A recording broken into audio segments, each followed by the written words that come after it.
Yes. Do you know Ray Noble already? Nope. Not yet. Okay, because they published both a book that I understand to be a form of system science with an emphasis on functionality, and they will be begin talking like in about 20 minutes. But yes. Dus Ray and Denis Gerard de Zee is a distinguished, I don't know, system science cybernetician, but definitely he's covering all the issues that I believe that you're covering in your book, dus against that gene-centric reasoning. So I now have to attend to the other meeting, but I'll be back in 20 minutes or so. That sounds good. We stay here then, is that the idea? Yes, to prepare, yeah. Yes, I just come from the Agassi meeting. Yeah. Yeah, and so Gerard, can I maybe change your name? So Gerard is from the Netherlands, but he has an appointment in Brussels and he lives in the UK. Are I correct? Yes. The main elements are quite correct. All right. And I'll let you explain what you're doing and how it is related to whether Dawkins is correct or whether there's a problem with the reasoning of Richard Dawkins. All right. Ray and Denis, maybe if you could introduce your book a little. I mean, this is just a warm-up for Sure, yes. until yes. Sadia is here. Well, in many ways, the book does challenge the selfish gene view of systems, of living systems. And it does so by trying to show how organisms have agency and can have an impact on their destiny, both in terms of their existence and also in relation to evolution. And what we try to do in the book, what I think we succeed in doing in the book, is demonstrating that the key pillars, if you like, on which the gene-centered view was founded have systematically over the decades fallen away. And many of them were simply erected as pillars without any real scientific evidence for them. For example, that the idea that the gene is itself a self-replicator. This just simply isn't the case. It is the cell that uses the replication process involving also, obviously, the DNA, but also itself. And that controls that process. It's also the case that the concept that there is a primary agency in genes to which everything else in the system has to submit itself, as it were, is also false, and for which there has never been any fundamental evidence for it. Genes present templates for the system to use in maintaining itself and building the proteins and the functionality that it needs to act. And it acts independently in that process of the DNA. And the other key ingredient, key pillar, is the idea that the system, that the cells and the body cannot itself influence the germline, that somehow or other this idea that the DNA, as it were, is wiped clean during reproduction and during replication, and that what gets passed on is free of any of the experience, both physiologically and behaviorally, of the organism being able to pass across that germline. And again, that key pillar was erected without any evidence for it. It was simply erected because it was considered that it just had to be the case. It had to be the case for the whole edifice of the gene-centered view to hold. And people were so convinced that this was so, that nobody really, in a scientific sense, questioned it. And it persists. This idea that somehow the organism cannot alter its inheritance. And there are many ways which can be demonstrated that it does do so. So that's essentially, I think I've covered the sort of key ingredient, but also it looks at the nature of purposive behavior. What is it that is that produces purposive and intentional behavior? And it looks at that both in terms of what one might regard as purposive in a functional sense, that is the role, if you like, that particular parts of the system play in the overall process of maintaining the system. And we give examples of that, and that is purposive in that context. But there is also purposiveness in what we see as being intentionality in behavior and in our social and ecological being, and that all organisms, by definition, in a sense, possess this. It's simply because that's their distinguishing feature from something which is inanimate compared to something that is considered to be life. It seeks to maintain its existence, and in the process of doing that, of course, it is presented with all sorts of problems. One of those problems is that it's presented with continuous change. I mean, the environment does not stay still, if only because other organisms do not stay still. They interact with it. And so organisms have to respond to that. It creates problems, if you like. So the problems arise through the functionality of life, and they're solved, as it were, not always, but they're solved, as it were, by the functionality of life. This is something, of course, that Karl Popper understood. And in that sense, his ideas have been certainly influential in ours. And one aspect of Popper too, which I think is a key ingredient here, is the idea of openness.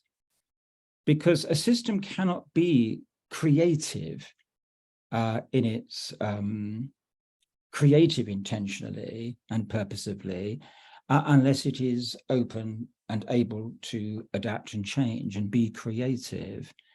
I was myself influenced by Karl Popper when I read back in the 1960s, when I was a young teenager.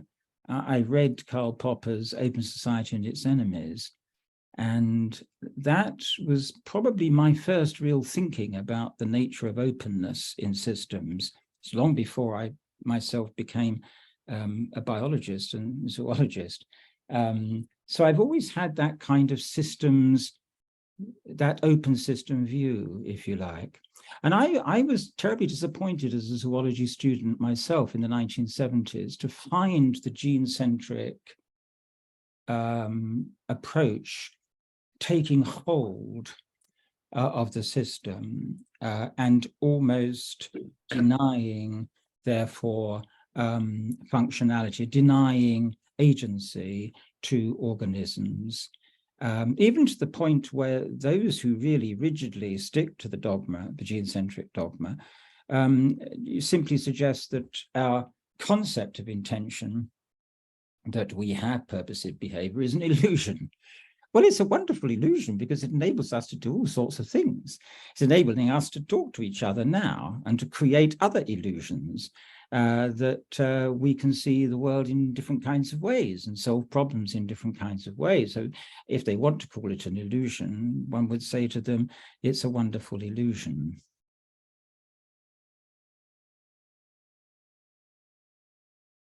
I hope that everybody heard that. I probably realize now that after all that time that I've been muted or something.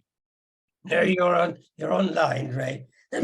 I could hear it very clearly, and the fact I have nothing to add Well, you've got nothing to add. You must have something more to add to the beginning bit about the pillars on which the whole gene-centric view was founded, Dennis. I mean, you know, one of the real problems, of course, was, in a sense, I'm sorry to babble on here, it's another thing that we do deal with in the book, which is that when asked the question, how was it that the gene-centered view could so easily take hold? And I think that people were deflected by the notion that it was all about an argument about metaphor.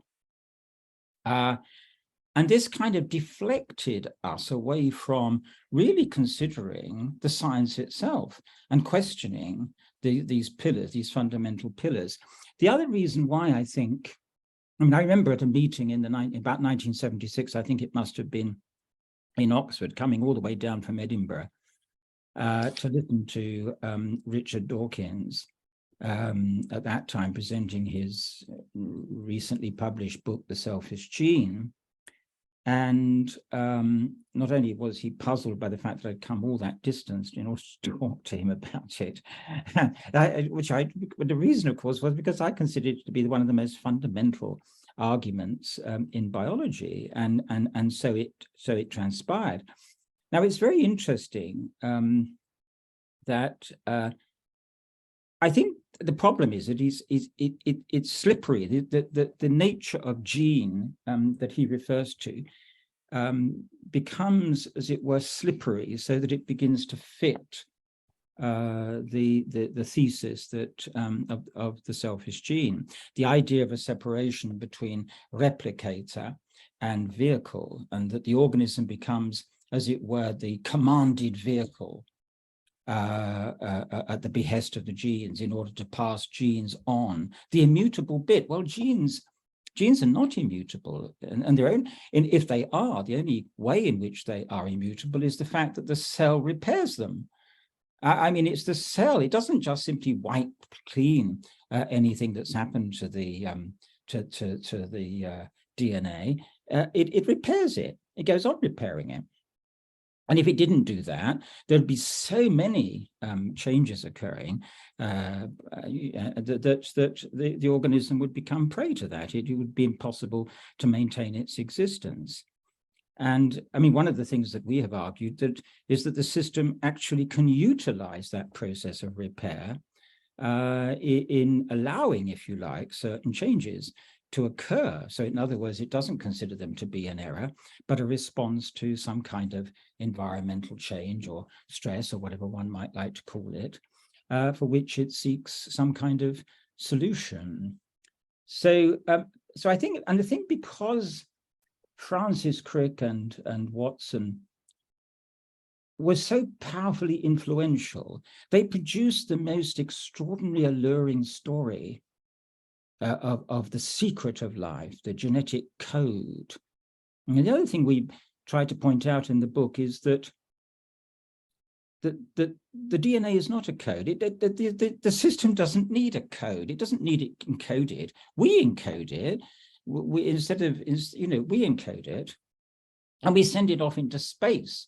I suppose you could say that because we sent it off into space in the hope that somewhere distant, billions of miles away, some other sentient beings might find it and somehow or other unravel us. Well, they'll probably understand just simply by the fact that they picked it up and that we've sent it out, that yes, we invented the wheel. Now, we invented something that enabled us to move in various kinds of ways, but you won't find the specific invention in that. It won't. They could analyze that till doomsday. They'll never know how we build our houses. They'll never know what we do and our love life and our various other things and all the things that have influenced our recent history. They will never know that. It's not. There's no code in there. We haven't told them anything really, other than the fact that this is a fundamental part of life on Earth. It is fundamental. It's a bit like if you didn't have it, it would be a bit like getting a carpenter to come and repair your house, but ensuring that he never brought his tools with him. And of course, he brings his tools with him, and sometimes he brings better tools. He changes the tools so that they're better able to enhance the functionality, so he can be a better carpenter. Well, the biological system does this all the time. It's the process of evolution, seeking to solve the challenges that it faces in maintaining its existence. So what we argue in the book is that there isn't really a code. It is not necessary. The system doesn't need a code. And there's no real secret. I mean, it was a secret only in the sense that we didn't know it. I mean, you know, yes, before the discovery of DNA and so on, we didn't know it. But there are many other things we don't know. We don't call them secrets as such. We simply say, well, we don't know. But because you call it a secret, it's then given this extraordinary aura of importance, central importance, the secret of life. It was only a secret because we didn't know. And the organism didn't need to know it. I mean, the organism just goes on behaving as it does. I mean, our behavior now is altered by the fact that we know it. That is certainly true. It's become part of our culture, which is one of the difficulties, really, because we've kind of adopted all the baggage, if you like, of this code, this blueprint, this primary causal process, this gene-centric view. We carry it around as baggage culturally. People will say things like it's in their DNA when they're referring to the most trite sort of things, really. I mean, it's in their DNA. What is in their DNA that they behave the way they behave? Well, it can't. There's no way the DNA can dictate how we behave. I can almost guarantee that the DNA in my system is not giving me the words that I'm using to talk to you moment by moment. It's really not. It's necessary to maintain the functionality that allows me to do that, but it certainly doesn't give me the words.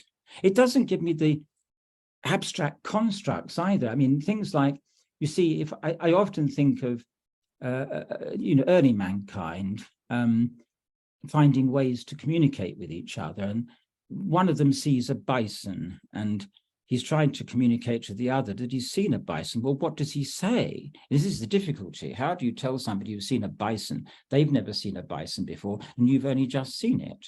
Well, you might give it a name and you might draw a picture of it. So you draw a picture. And what one's done by doing that is to create an abstraction of a part of the world that we see.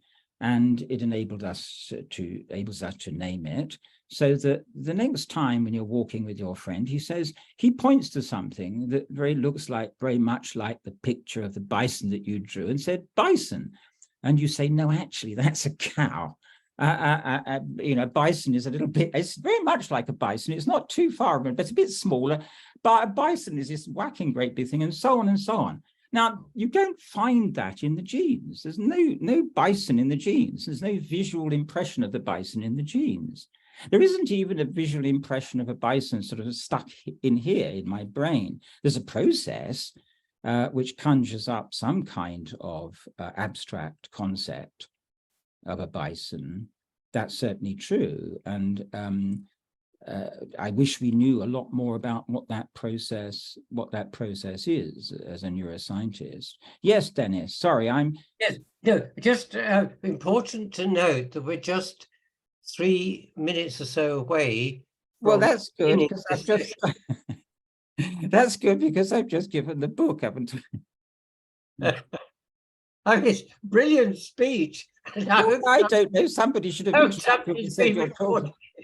But I'm not going to say anything now. I'm going to say silent. I think that does a sort of a favor. I mean, you know, it's such a serious issue, though. This is, I mean, you know, one jokes about it to some extent simply because one is a bit incredulous that we've got to this kind of situation where one's having to argue this, where one's having to sort of, yes, sorry, yes, Gerard, sorry. Just a question. I found your introduction and summary quite interesting and stimulating. On the other hand, it also raises in me a feeling that you are fighting a reification, which in itself shouldn't have been a reification. Yeah. So aren't you fighting windmills? That's the question that is in my mind.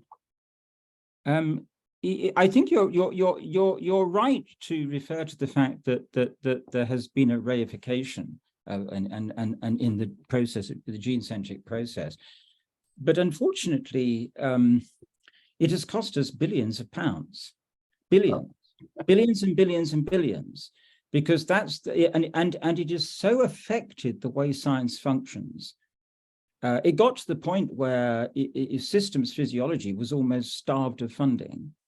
Those who studied systems, myself being one of them, found it increasingly difficult to get funded because the funding agencies and the politicians became convinced that the answer lay in understanding the gene, that somehow or other, if we could find a gene for this and a gene for that and a gene for this and a gene for that, of course that doesn't exist. And so particularly when you come to traits, to behavioral traits, it really doesn't exist. And it doesn't, what one finds with most of our health issues, that they are multifactorial. And unless we change our approach, get a better perspective, if you like. But I do agree with you. I mean, you know, sometimes, you know, there's an interesting thing here, Gerard. If you go back just, if you even went back just 10 years, and you know this, I think, if you went just back 10 years, there would be a fundamental wall against what it is that we are saying. And in fact, we bumped into that wall several times in the journey. It was a hard resistance to seeing purposefulness as a biological process, and a move away, and that purposefulness was created by organisms as agents within the ecosystem. And we had to fight. I mean, people will not know. They'll read this book and they will not know what had to happen to get to the point where it became relatively easy with the support of those in the editorial board and so on, who reviewed it. If we'd have produced it 10 to 15 years, I think I'm safe on saying this, Dennis, it would have been vigorously resisted. It was, and I'm just watching time again, if I may make. Sorry, you're chairing this, Dennis. So yes, because we're in a Zoom meeting, you see, and people are joining. Oh, so I'm sorry. I think we haven't actually started the meeting. We should tell everybody this. That's what I was trying to say. We haven't actually started yet. Plus, you'll probably be repeating all of that again. So. I think we're just chatting. You've done a marvelous rehearsal, Ray. Now we hand over to Sadia. Is that how you pronounce the name, Sadia? Yeah, or Sadia. Sadia. You put the emphasis on the Sa. Okay. Sadia is though the chair of this session, and it's therefore for her to start it. Well, Sadia, would you like me? Just a point, the Agassiz meeting broke up, and so a lot of us came over. That's the reason. Not that we're not interested in what you have to say. Now, do we need to be in some other room, or at least are we going no, this is the room. So we're just waiting for a few more people to jump over from Remembering Joseph Agassi. But I think we can begin this session now. So in this session, we're going to be having a conversation with the brothers Denis and Ray Noble, facilitated by Sadia. So most of you probably know Sadia already from conversations on Facebook and Clubhouse. She got a master's degree in astronomy and physics from the University of Glasgow in the UK, and a PhD in experimental nuclear physics from the University of Kentucky. She's currently independently pursuing her interests in foundational issues in physics, cosmology, and philosophy in general. So Denis and Ray Noble probably don't need much of an introduction if everyone's been following the news lately. There's been many articles written about them, but they're well known for their systematic criticism of gene-centric reasoning, which they have been doing for the last 50 years. They propose a functional feedback feed-forward model for theorizing about DNA and cells. They've got a book coming out this month, which is Understanding Living Systems. And all the details of this can be found on the karlpopper.net webpage and on Facebook as well. So I'll hand over to Sadia now, if you'd like to take over. Yeah, just formally want to say hello to everybody. I'm just waiting on becoming a co-host so I could share my screen. What I did was I created a bit of a visual. Sometimes, you know, we get too lost in terminology. So I have like a visual where there's some, you know, there are some terms that are defined, and there's some things I asked Ray Noble's permission to take some stuff out of their, the new book and some of their papers that I'm going to display. So if I could have that permission, I'm going to try again. All right. I shall be back momentarily. Okay.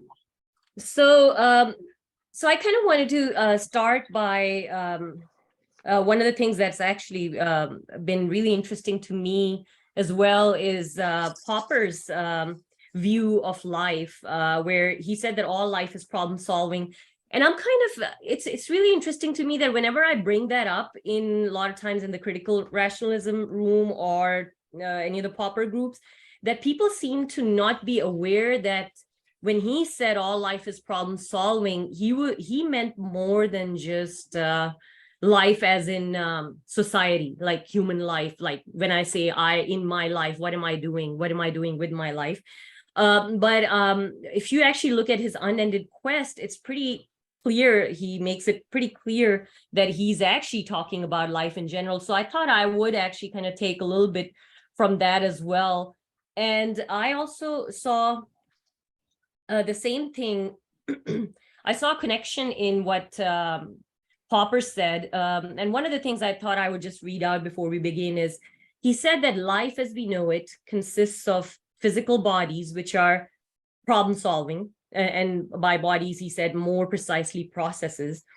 This, the various species have learned by natural selection, that is to say by method of reproduction plus variation, which itself has been learned by the same method.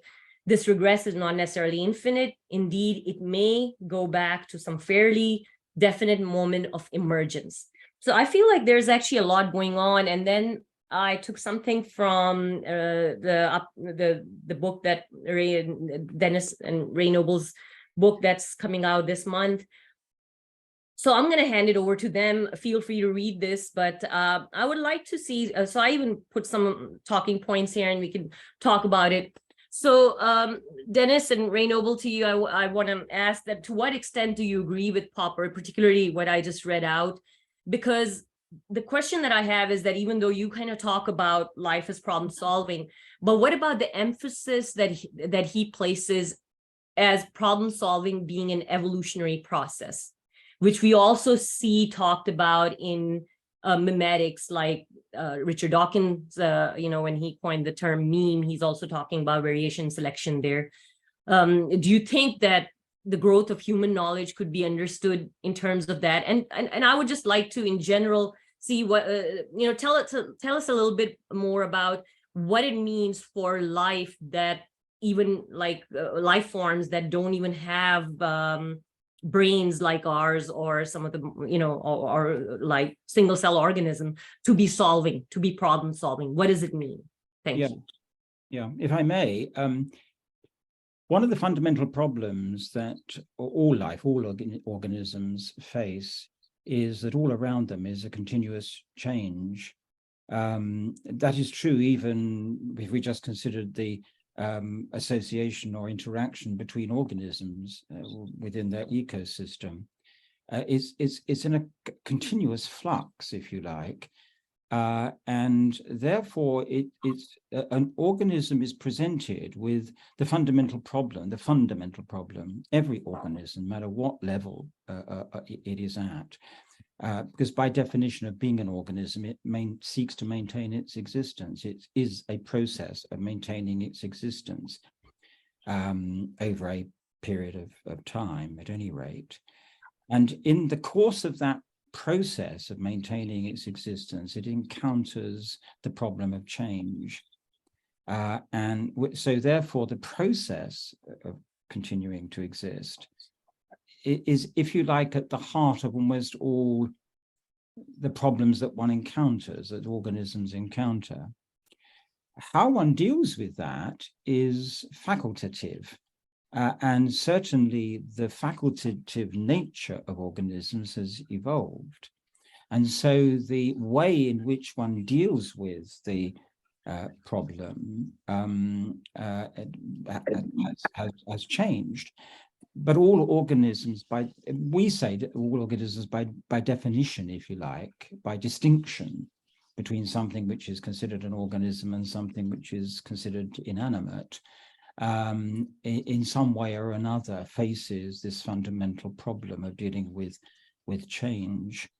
And the only way it can really do that is not just moment by moment dealing with it, but also transgenerationally. The generational process, if you like, is a way of dealing with change. This is one of our fundamental disagreements, incidentally, to some extent, with Richard Dawkins, because Richard Dawkins emphasizes, or the gene-centered view emphasizes that which is immutable. Actually, we don't. We do say that seeking to maintain existence, but that doesn't mean seeking to maintain itself the same. What it's doing is changing in order to maintain existence. And that's a fundamentally different view that to say somebody like Richard has, which is to emphasize the immutable bit.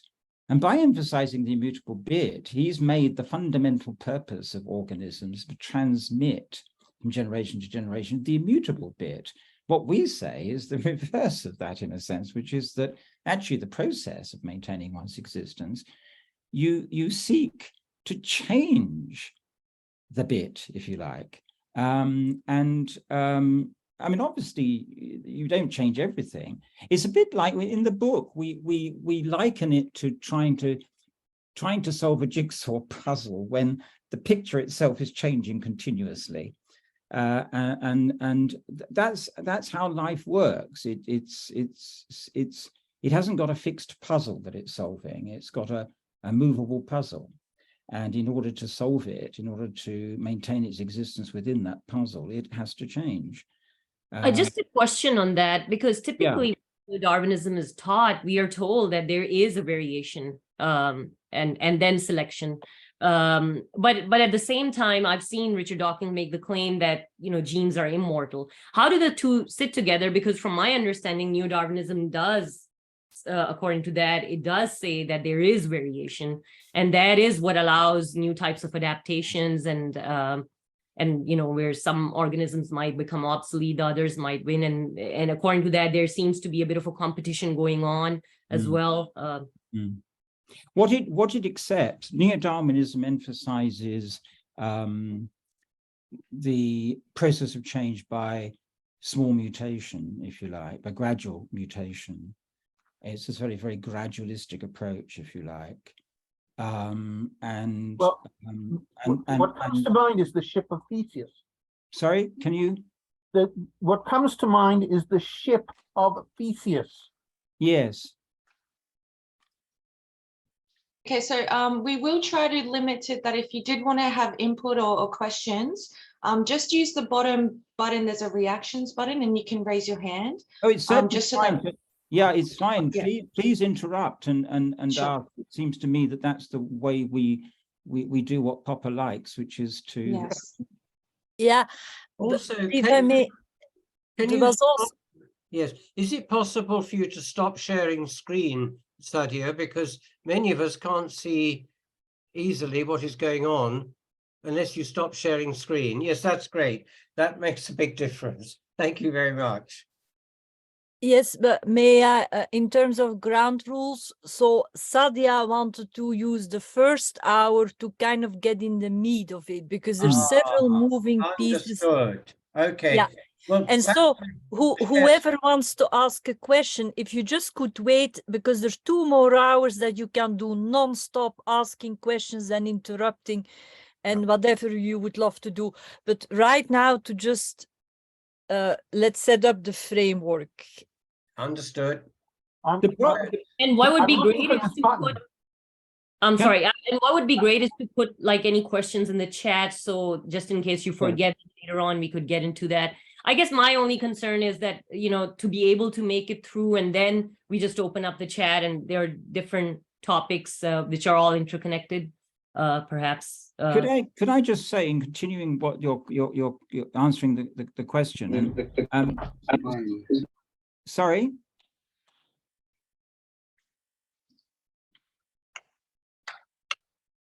What is happening?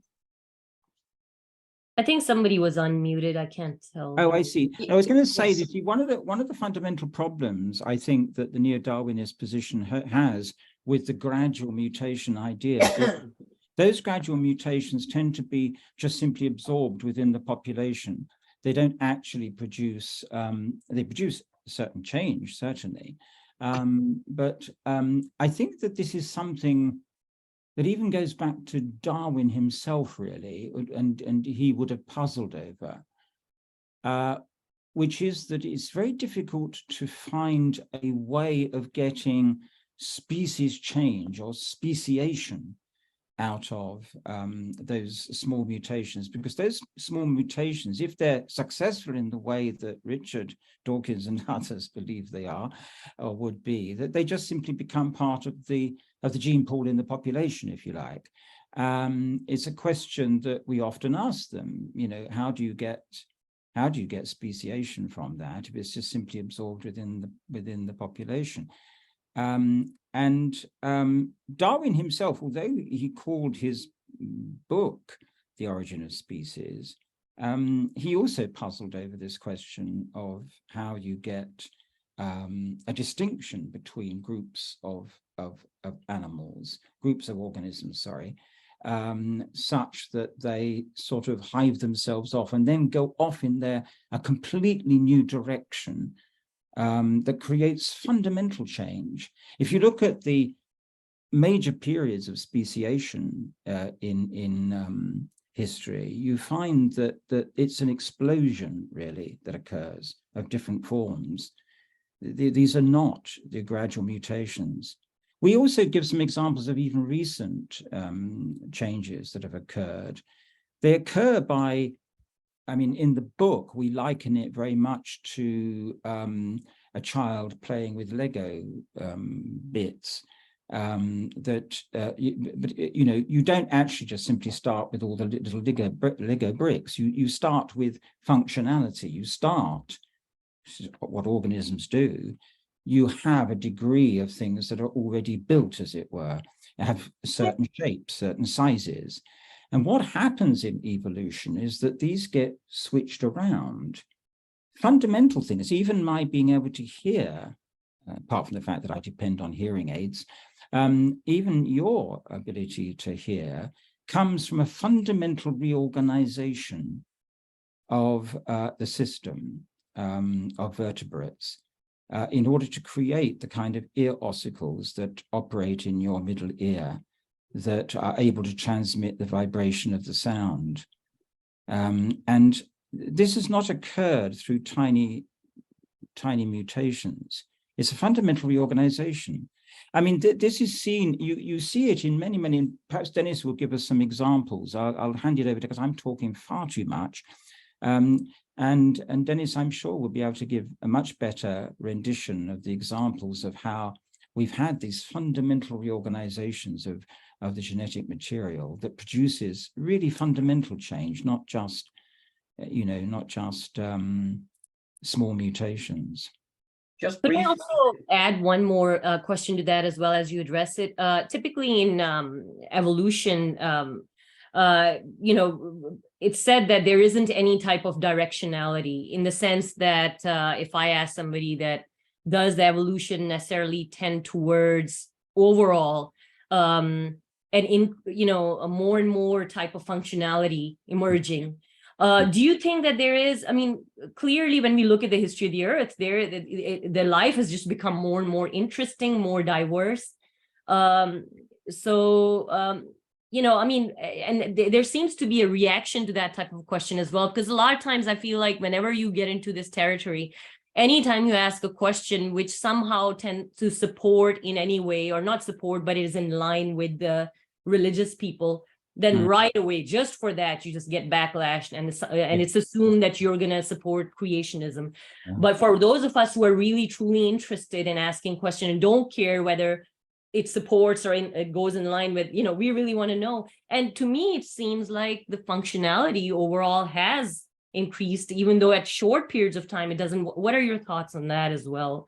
Exactly so, Sadi, if I may come in on that. We are witnessing that at this very moment, the generation of what is sometimes called the Anthropocene is clearly directional. We are driving the ecosystem. We do not know for certain where, but my goodness, do we have ideas on what we fear it might do, what we might do in order to prevent it from doing so. Now, what Darwin would have said to this is nearly all organisms do that, and he illustrated that with sexual selection. I would regard that as a form of social selection. So I think the answer is yes, there is directionality. It's produced by organisms themselves that have the ability to choose. There is the teleology for somebody who's asked about it on the chat line. And there is no doubt in my mind, both that Darwin would never have been a neo-Darwinist. He made it very, very clear what his theories were, and he developed them, a form of evolution of Darwinism itself during his lifetime. And he would certainly, I think, be in the same camp as us in being worried about the fact that not only does life, living organisms that is, direct evolution, but we are now doing so very dangerously. That is a plea at the end of the book. And if you do nothing else, read the last 4 paragraphs of the book. Thank you for that point, Sadia. But having said that also, we must emphasize the fact that directionality doesn't just simply occur because we humans provide it. It's been there all along. We give little examples of this in the book. For example, if you take Euglena, which is a fascinating little unicellular creature, one of the things that you find in the evolution of such a creature is that at some stage it absorbed a chloroplast.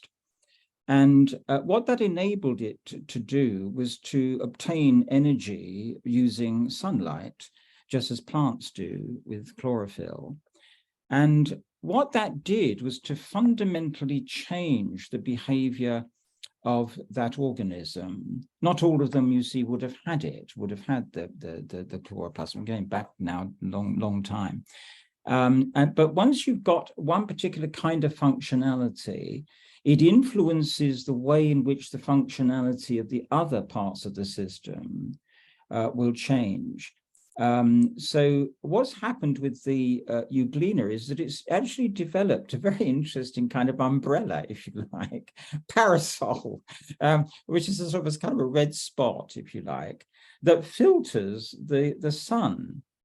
And so that when the organism is moving along, it turns on itself, it spirals as it moves along. And what this is doing is bringing the chlorophyll in and out of the sun and giving directionality to the movement. So it's one kind of directionality, but it also gives directionality in evolution, because that enhances any other change. Talk about selection, you see.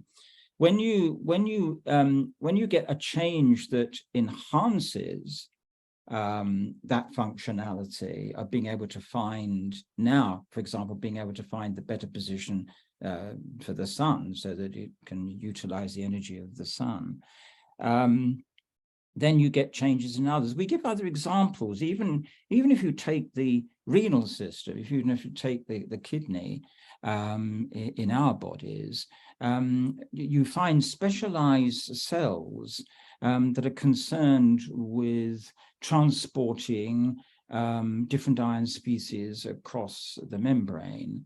And they're organized in a particular kind of way to set up a kind of an osmotic gradient, a fascinating little osmotic gradient. It's got these little coiled tubes, if you like, that coil back on each other.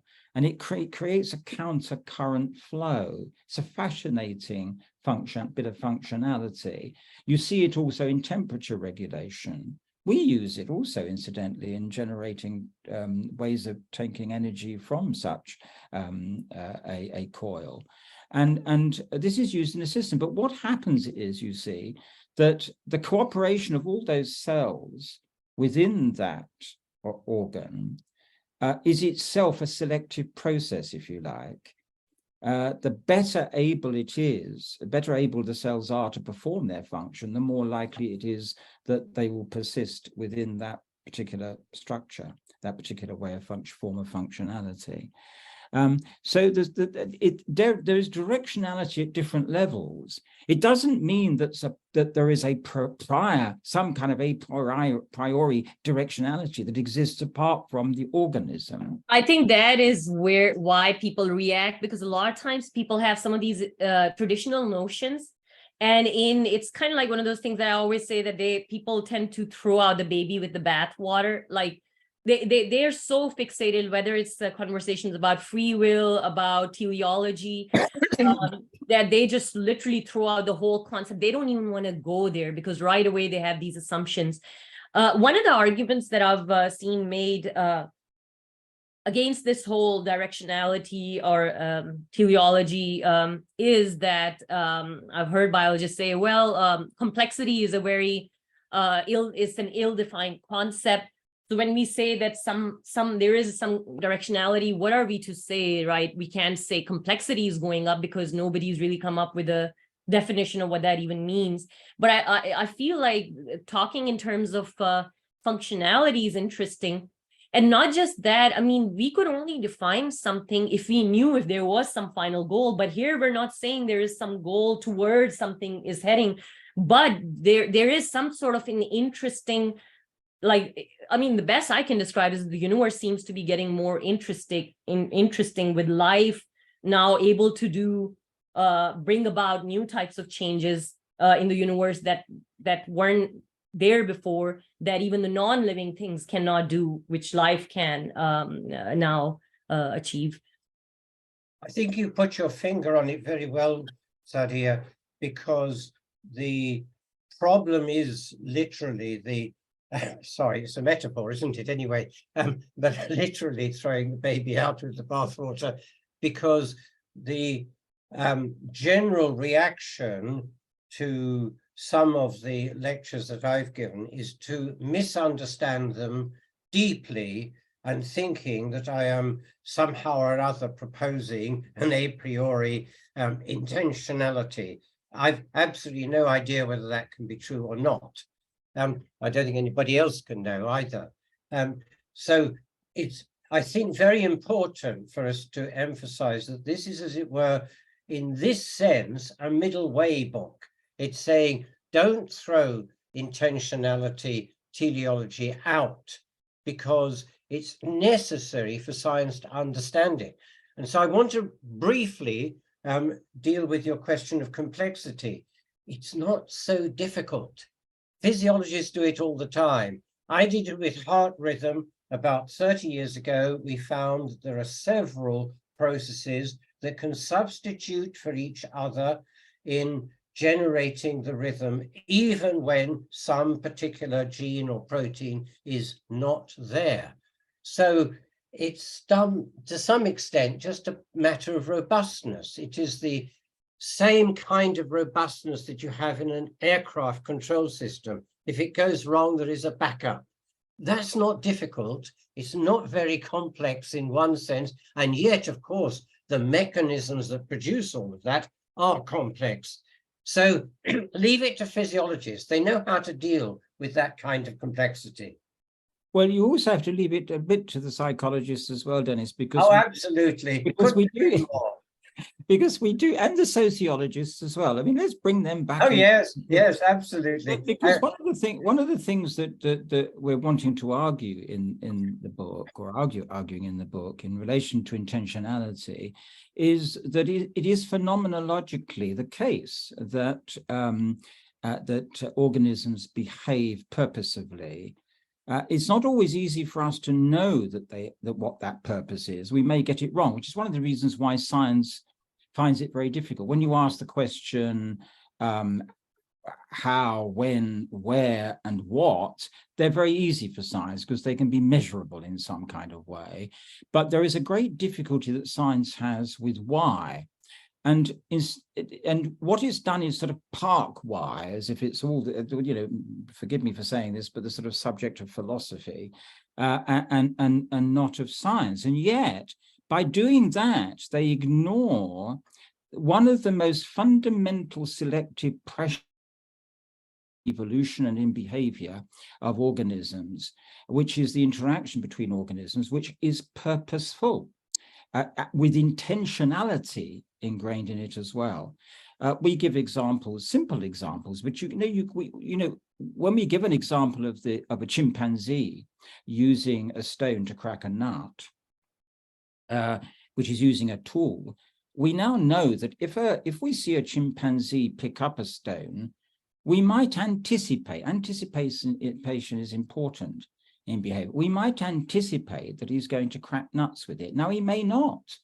We may be wrong. It's a bit like politics and the problems of psephology, really.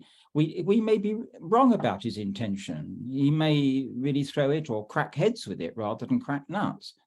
But one of the things that we've seen with the chimpanzee previously is the fact that he uses this particular stone. He's kept this stone.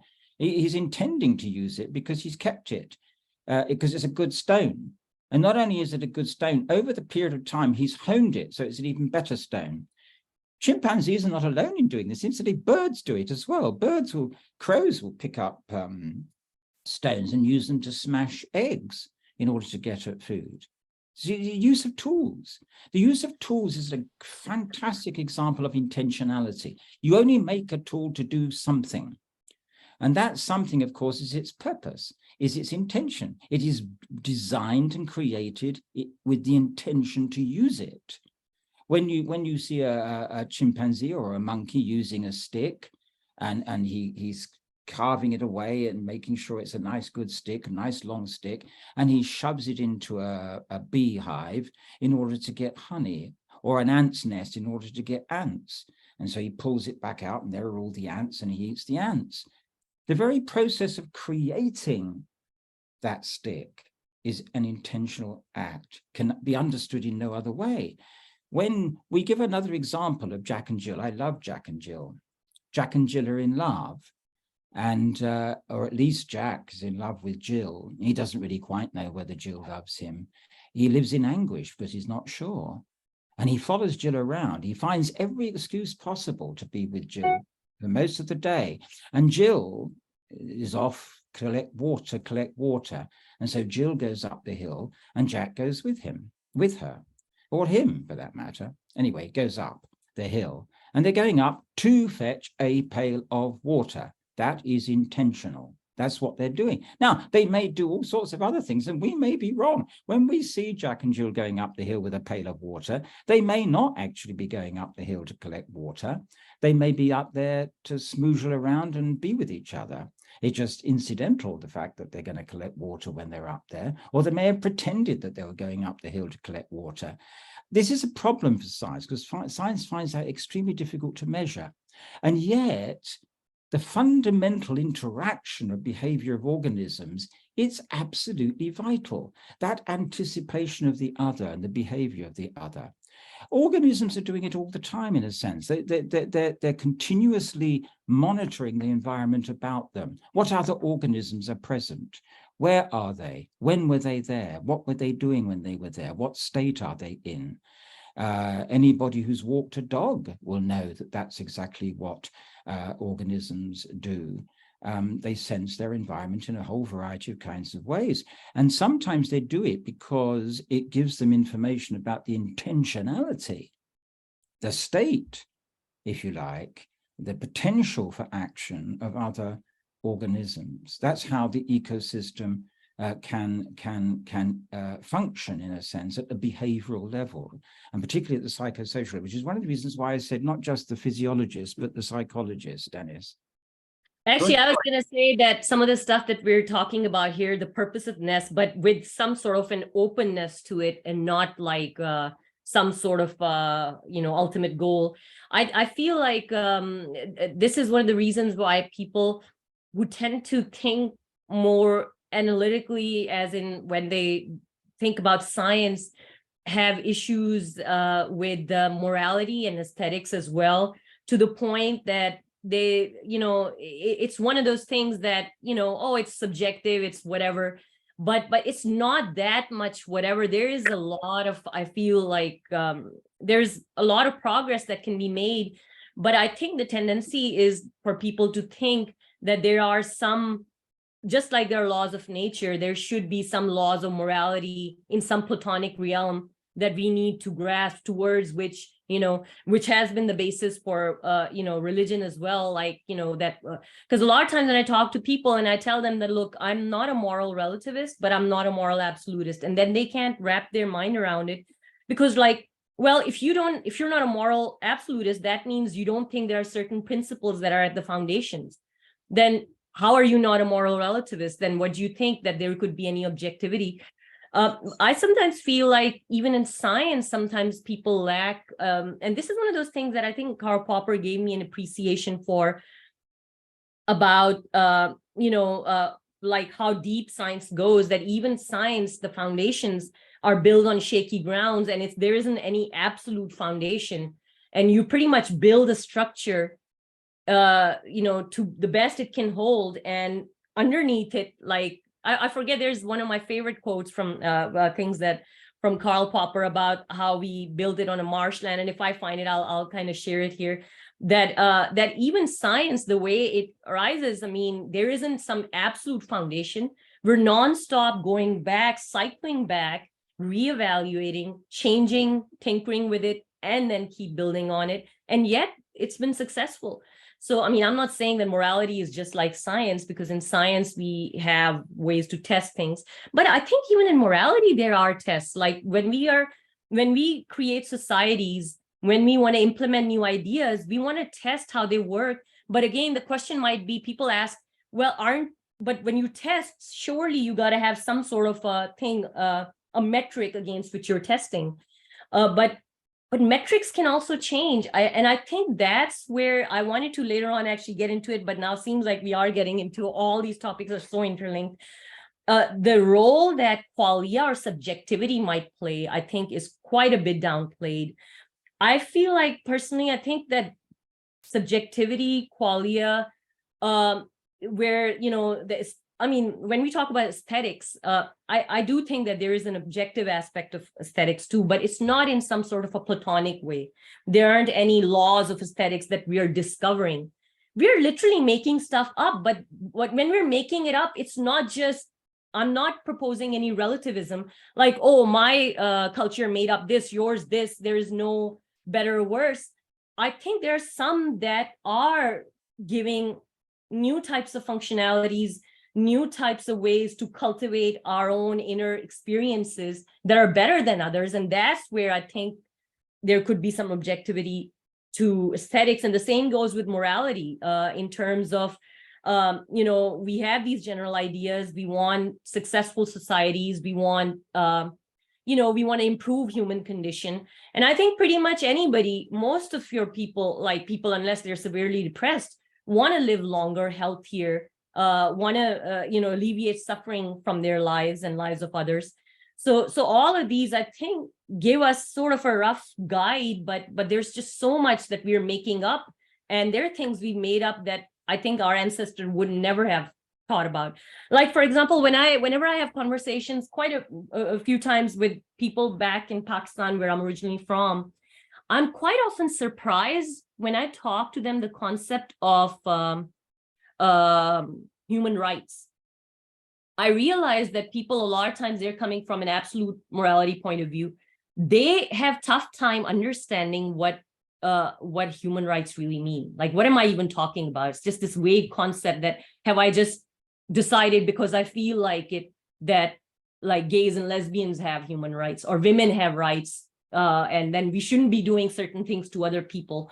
So anyways, there is this type of fuzziness, and people find it very uncomfortable. So they would much rather go to either total relativism, which a lot of times they keep contradicting themselves, that they claim to be moral relativists, but they're always supporting some argument that they feel strongly about. And on the other side, moral absolutists who don't want to have any discussion whatsoever. The in-between is just so fuzzy that people want something they can hold on and say, oh, now I feel certain, I feel confident in what I have. But what have you got? Like, if you don't give them, that answer right away, they're just going to look into something where they can find some certainty. So, interesting thing about what you've just raised, Sadia, is this is a Popper group. Now, I remember the philosopher Richard Hare back in the 1950s, 1951, I think, is his book, The Language of Morals. It is a Popperian defense of there being a testable language of morals. Now, we may disagree with what Richard Hare wrote, but it is interesting that people did try, even within analytical Oxford philosophy, as it was at that time, to answer that kind of question with a testable way of seeing how morality could be processed and put to test. Now, what happened, of course, was that was produced at the time when Oxford philosophy was very strongly against that kind of interpretation. Hare would have been regarded as it were, crossing the metaphysics bridge over to metaphysics. And I think it's very unfortunate that he was ignored. But interestingly, since this is a Popper group, Popper did have an influence on philosophy, other than his own, of course, through Dick Hare. I think the other problem is that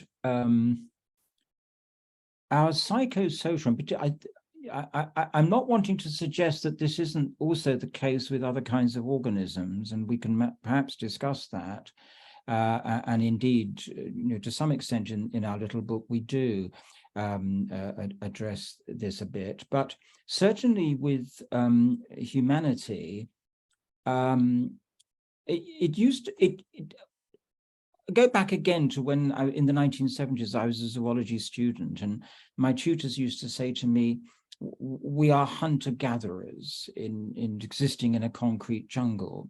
And I used to say to them, well, perhaps we're human beings creating a concrete jungle, and we have choices about whether we do or do not create a concrete jungle. And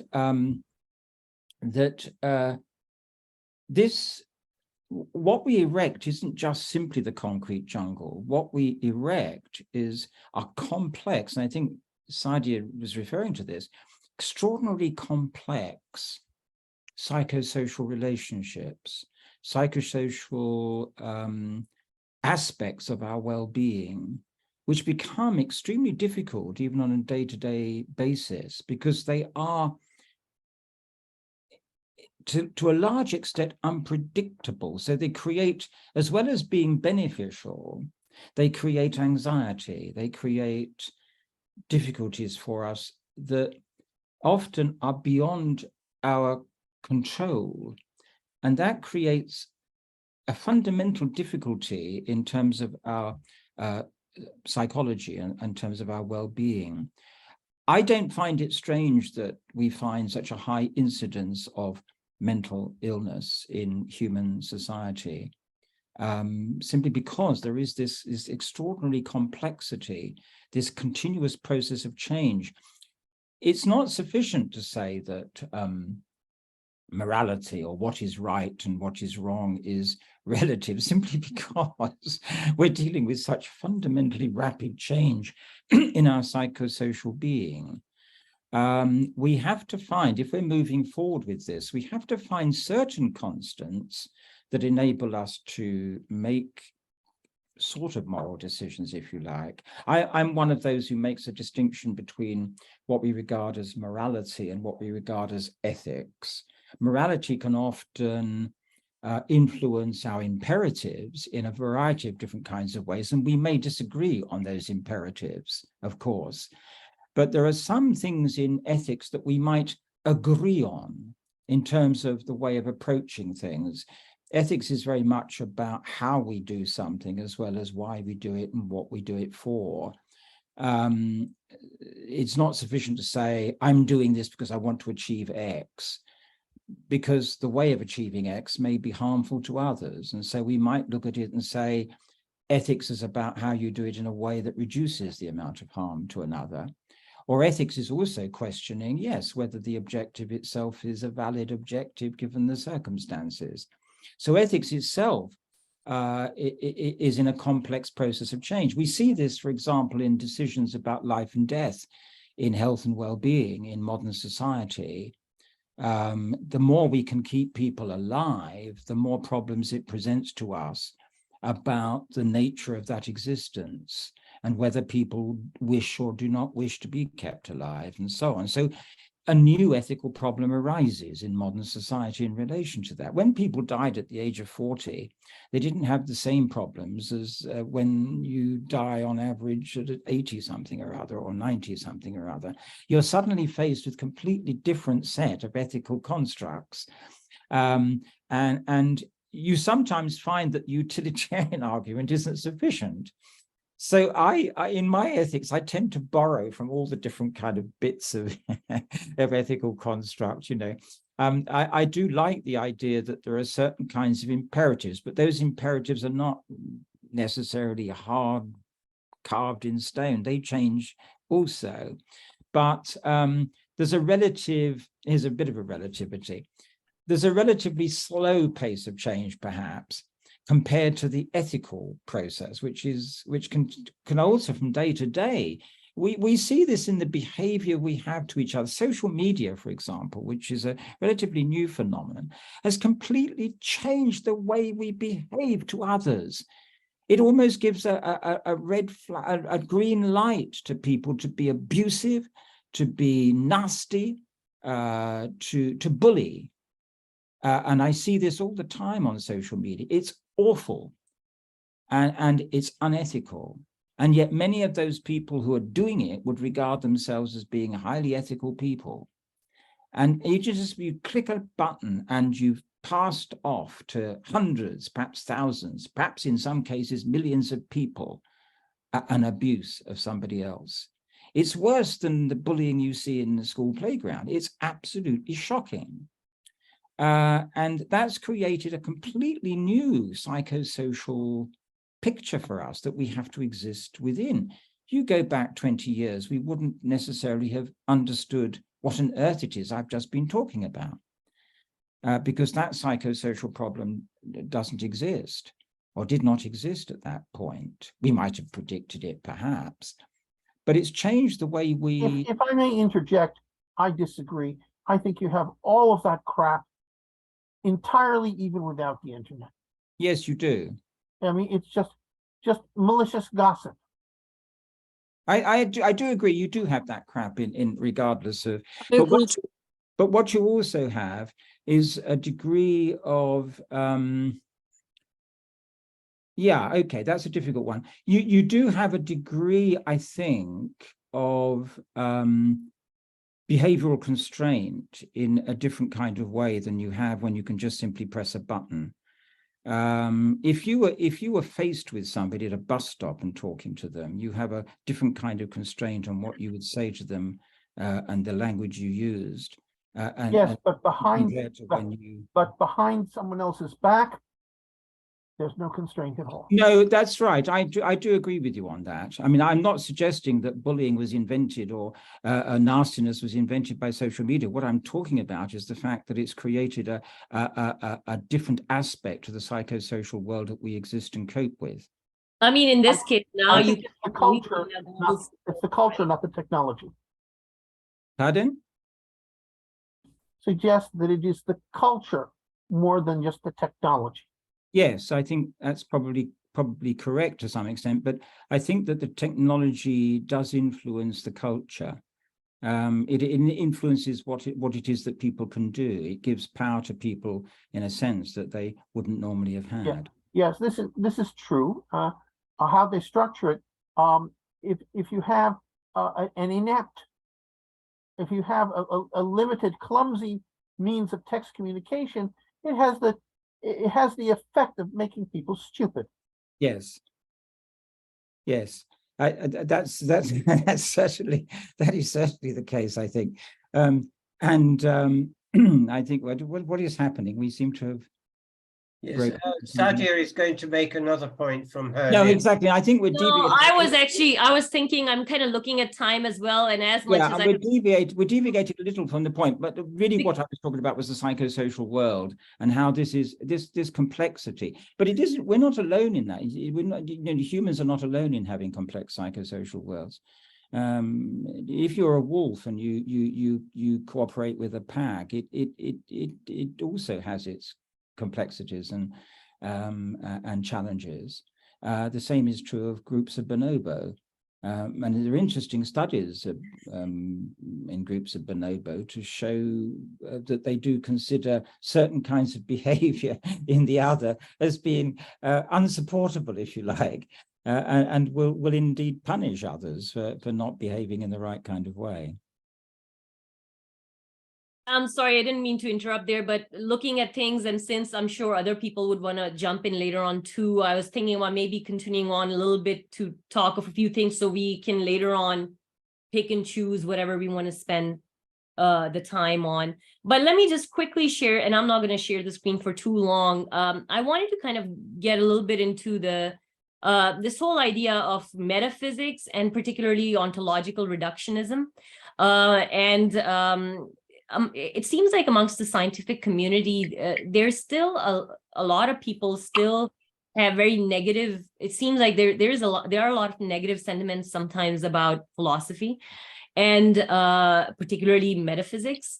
And here's the interesting thing that I sometimes find: I see the same scientists claiming that they are reductionists, and when for example, one of the famous scientists that you might have heard of, famous in the sense that she's more of a public figure, Sabine Hossenfelder. I once had a little bit of a back and forth with her where she basically claimed that ontological reductionism was not metaphysical.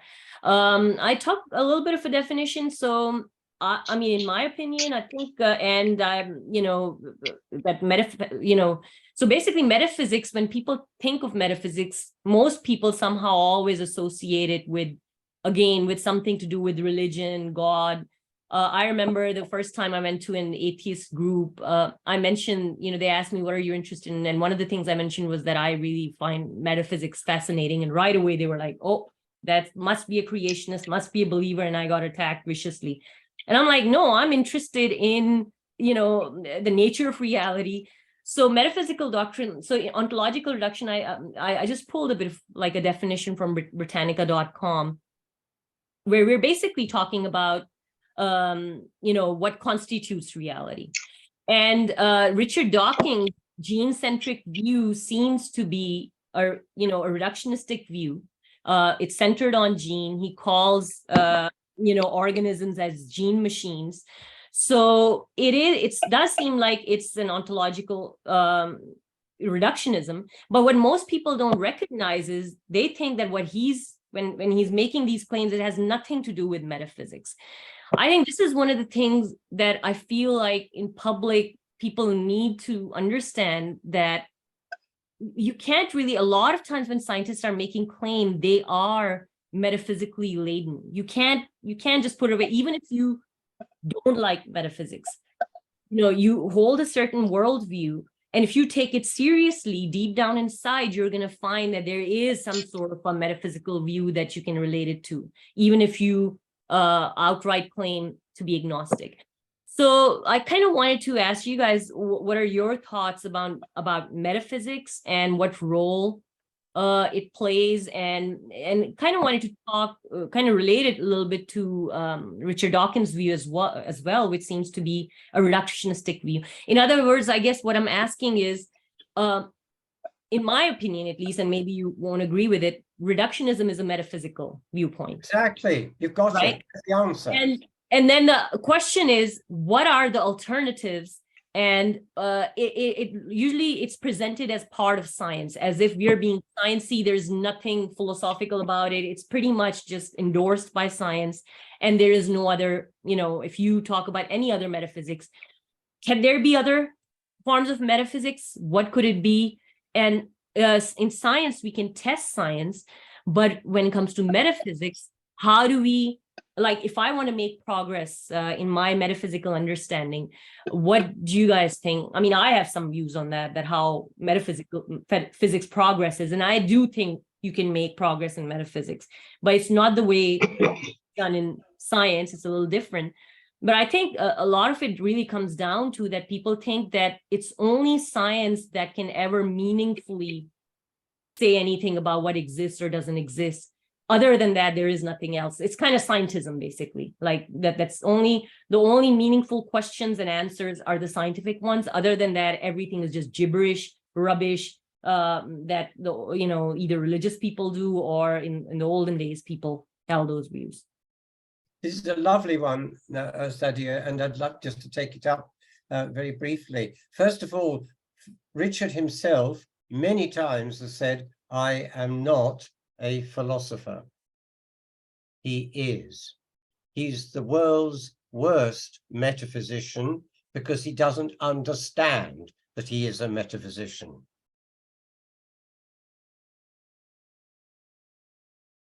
I agree with you. And I don't know, Ray, did you have anything to add to that? Well, or? just adding to that, one of the reasons why I think that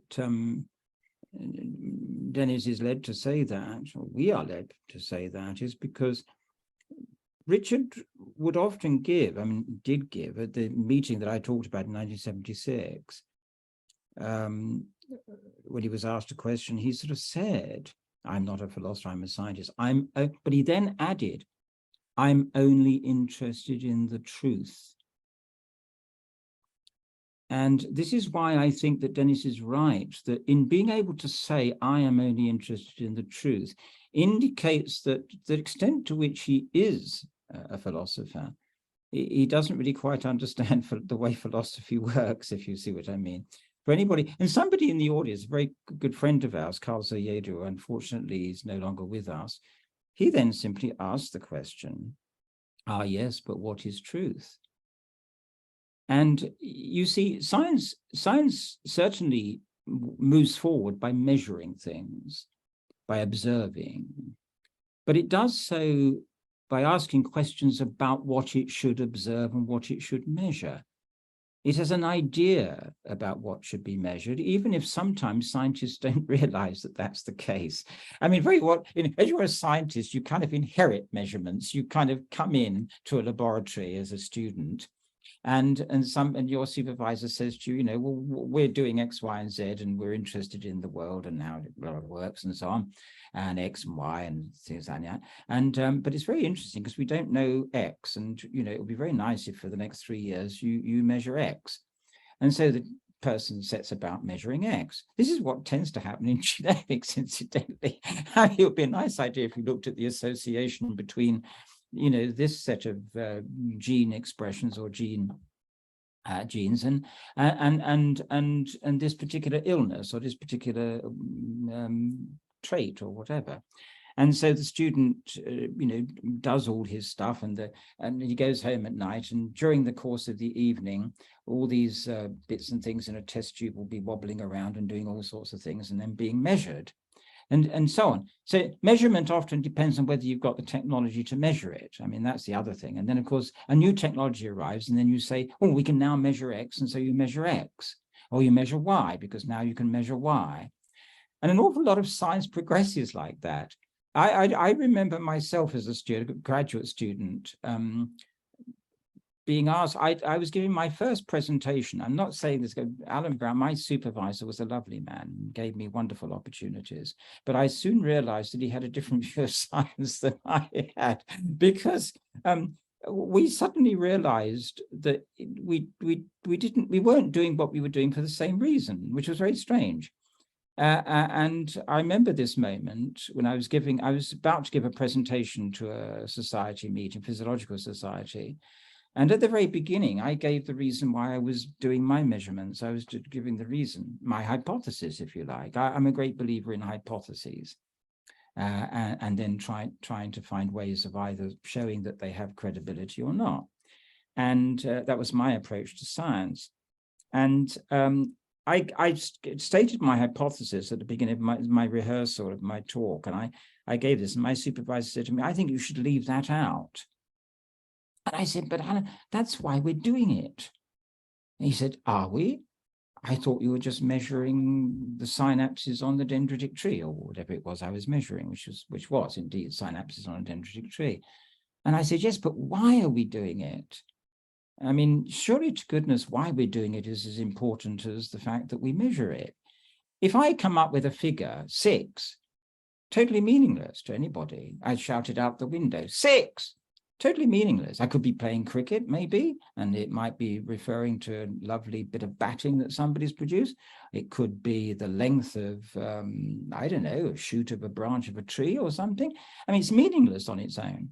But an awful lot of science is about what you can measure, and you measure and measure and measure and measure it. Huge amounts of stuff is published on an almost daily basis, measuring this and measuring that. And we don't sufficiently ask, why are we measuring it? Is it the most important thing that we should measure? You know, so I've always believed that important question, why one does something, is as significant. I mean, I suppose the answer can sometimes be simply you want to win the Nobel Prize, rather than just simply the fact you want to answer it. You're puzzled. That I find the whole fascination with how things are and why things happen is the driver for me of anything academic. I want to discover, I want to find. I don't ever believe that I've discovered either, you see. I think, well, I have a very poor understanding of it. I may have a little better understanding than I had yesterday, or better in the sense that it's different. But I never believe that I've got the answer. I don't believe we've got the answer in this book. In fact, we shouldn't have the answer in this book. The very philosophy, if you like, of this book is that we're dealing with something which is open, and we're contributing to something which is open.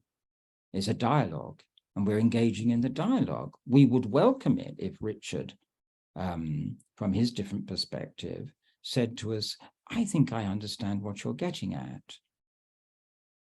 Actually, interestingly, it seems, and help me out with this, I sometimes feel that he kind of, he is a little inconsistent in his views too. Let me share this, and this is what I found. Like, so for example, you know, he promoted this idea of the selfish gene. And then, you know, he admits that he's using it as a metaphor. But later on, and this is this thing in blue is something I took from a PBS interview. I literally copied and pasted. And he says here that I'm very comfortable with the idea that we can override biology with free will. Indeed, I encourage people all the time to do it. Much of the message of my first book, The Selfish Gene, was that we must understand what it means to be a gene machine. But yet he calls us gene machines, but it can override. And then I'm not going to read the whole thing, but here's another statement by him. An individual is a throwaway survival machine for the self-replicating coded information it contains. Either we are the survival machine, which are just like a slave to this encoded information, or we have free will. I mean, I find like there's a bit of a conflict in what he says. And quite often I've seen that in discussions with him, you know, depending on what question you ask, you'll get a slightly different answer. I mean, am I wrong here in saying that I find something a little inconsistent? No, you're absolutely right, Sadia, to point out this problem with interpreting Richard. There is a quote even in the very first book, The Selfish Gene, in which he says, "Let us now therefore teach our children altruism, for we can frustrate our selfish genes." So that idea that we have the freedom to do so is deep in even the very first book that he wrote. But what he doesn't understand is that makes him a Cartesian dualist, because who is this we that can frustrate their selfish genes? It's as though, well, he is, let's be very specific, he is giving to humans and to humans only the ability to do that. Now, who else did that? It was precisely Descartes. So I don't know. Here, clearly, he doesn't understand the very metaphysics that he is proposing.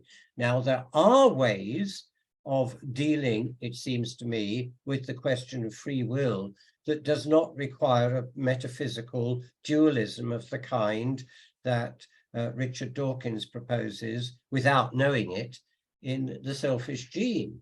And we try to outline that in parts of the new book. But the problem, I think, is that he doesn't even understand that he has done that. That's the reason why earlier on I said he's a very bad metaphysician. He's proposing metaphysical ideas without actually understanding that that's precisely what he's doing. And I feel like what happens is that amongst the general public, people take a certain thing and they just run with it. So, for example, some people find the view that, oh, we're just gene machines, as if we're just puppets and it's all to do with genes. There's a gay gene, there's this gene, that gene, so and I'm talking about general public here, not the people who are in research and stuff. And some people even claim that when they read Dawkins' book the first time when it came out, that they found it really depressing.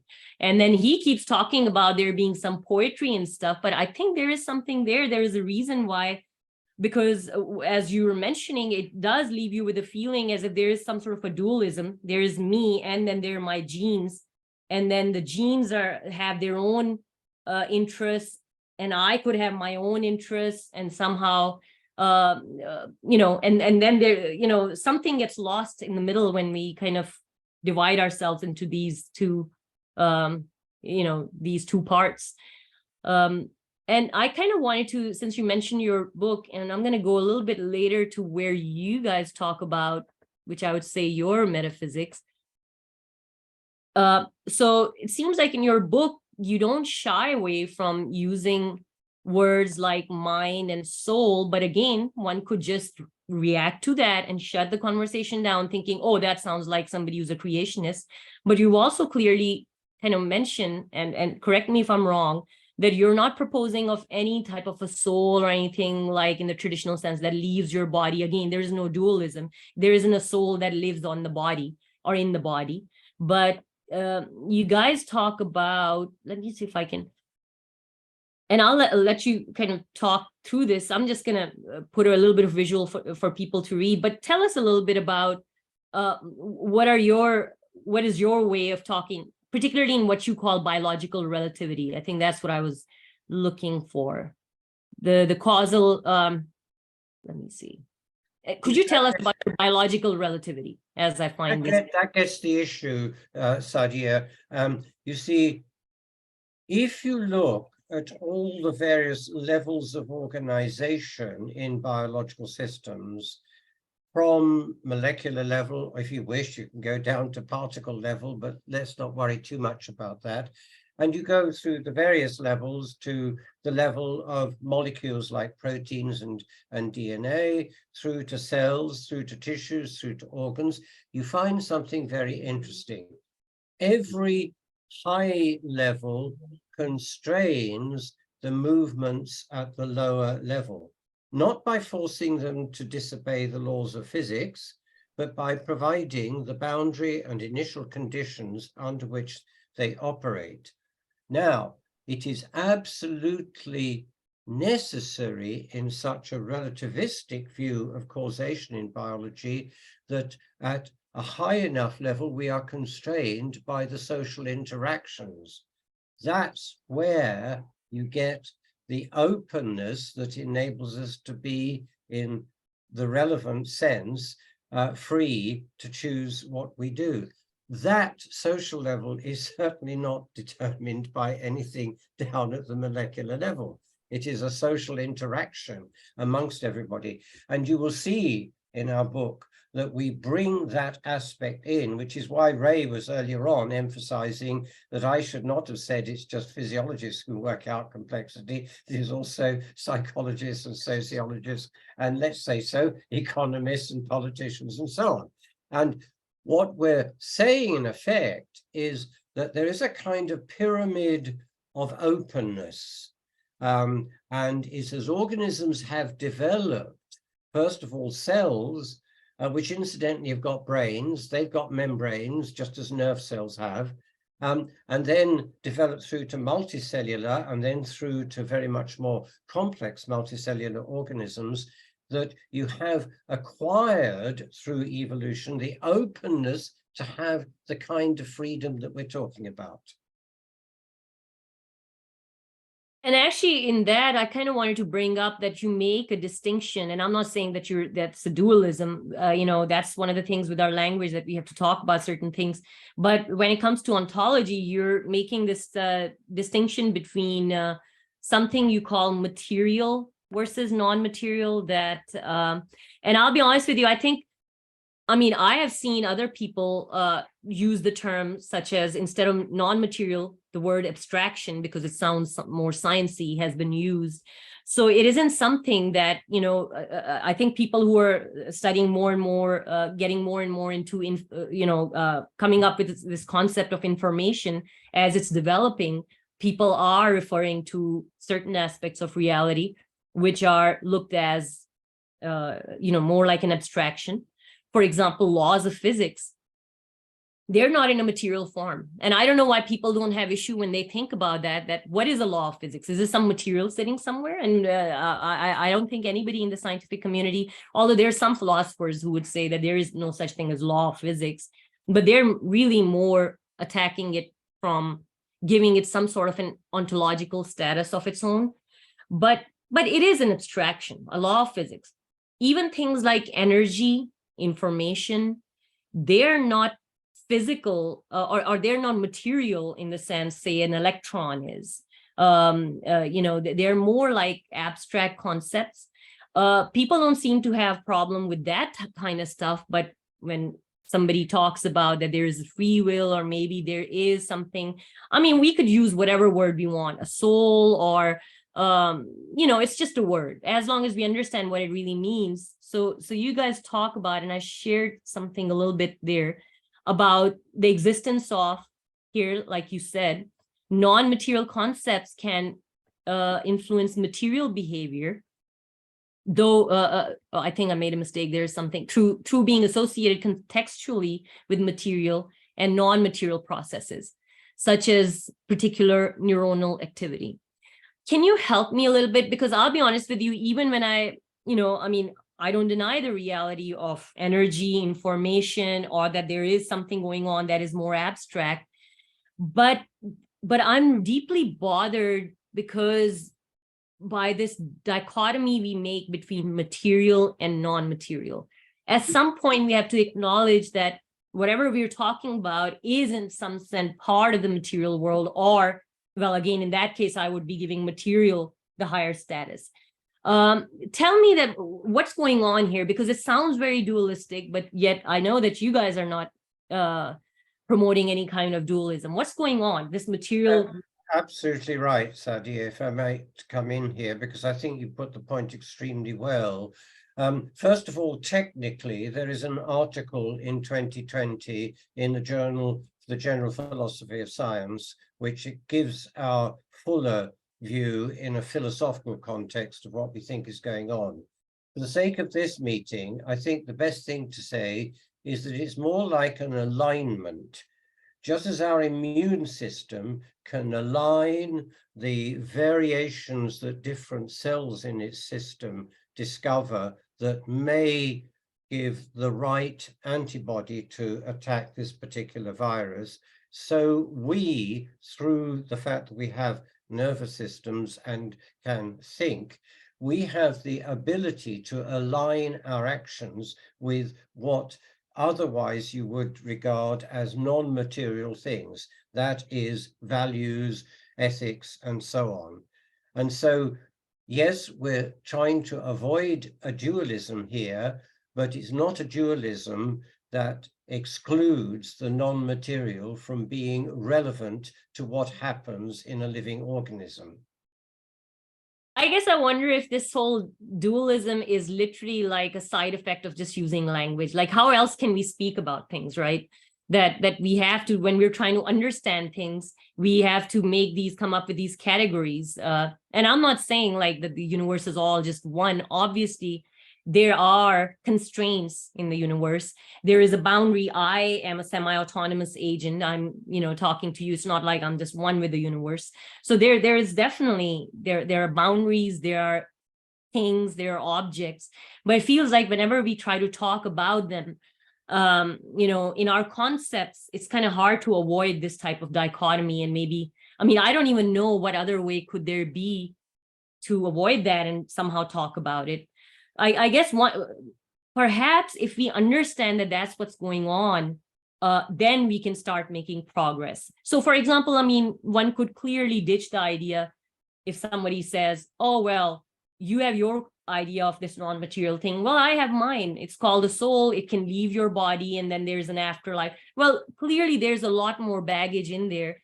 So we could still make progress in what type of concept, abstract concepts, are more, what I would say, are more successful at explaining the world, right, than others. So it's not like we're saying that we just come up with, you have your own abstract concepts, we have our own. Even when it comes to the non-material, the abstract concepts, we can actually make progress, even though some of these are not measurable as, say, we can measure the mass or the charge in physics, but they're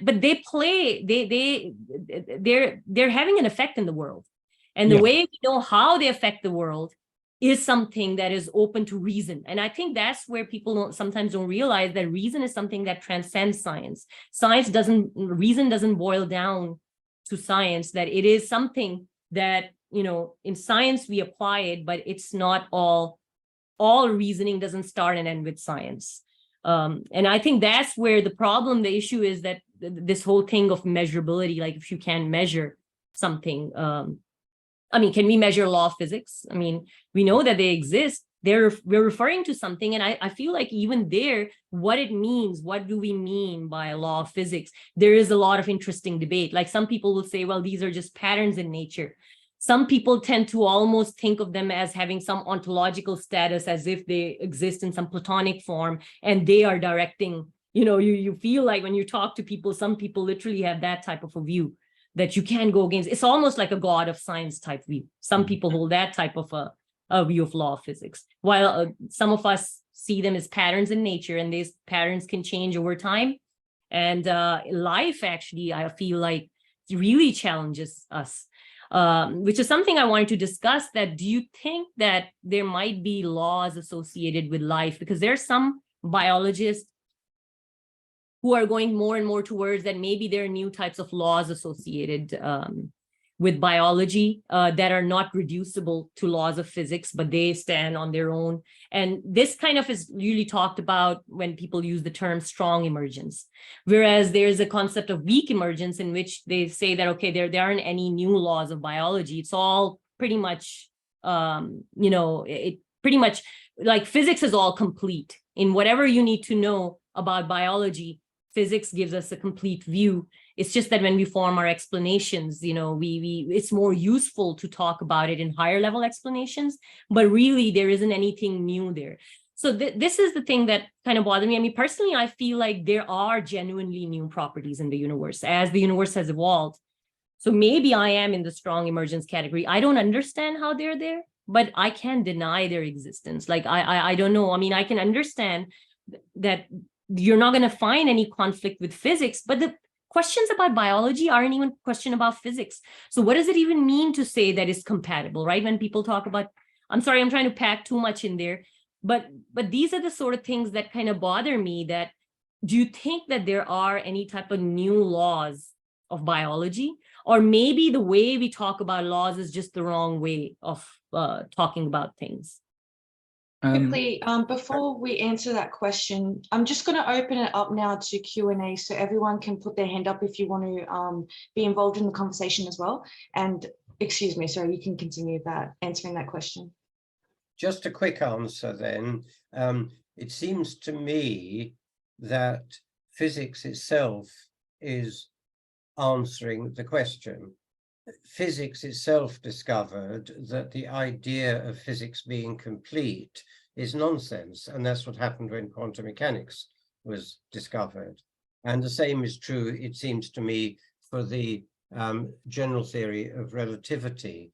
So physics doesn't really have a solid base, and we all know that because, of course, they have the great difficulty of bringing together those two things that were discovered in the 20th century, quantum mechanics and relativity. We have no way at the moment of unifying those. So I don't think biologists should feel worried about the fact that there is emergence, or emergence, as we would tend to call it. I think that it's deep in the basic science of physics. It isn't just biology that needs it. There are a number of people with hands up. Actually, before we get into that, because I have a feeling the questions might revolve around that, can I just throw out one more topic, which might also be something that I know that there are people in here who are going to be interested in that. It's the very hot topic of the day nowadays. It's about artificial intelligence. I really want to hear your thoughts about that. That in this discussion that we're having about this, there being this non-material versus material, artificial intelligence is advancing really fast.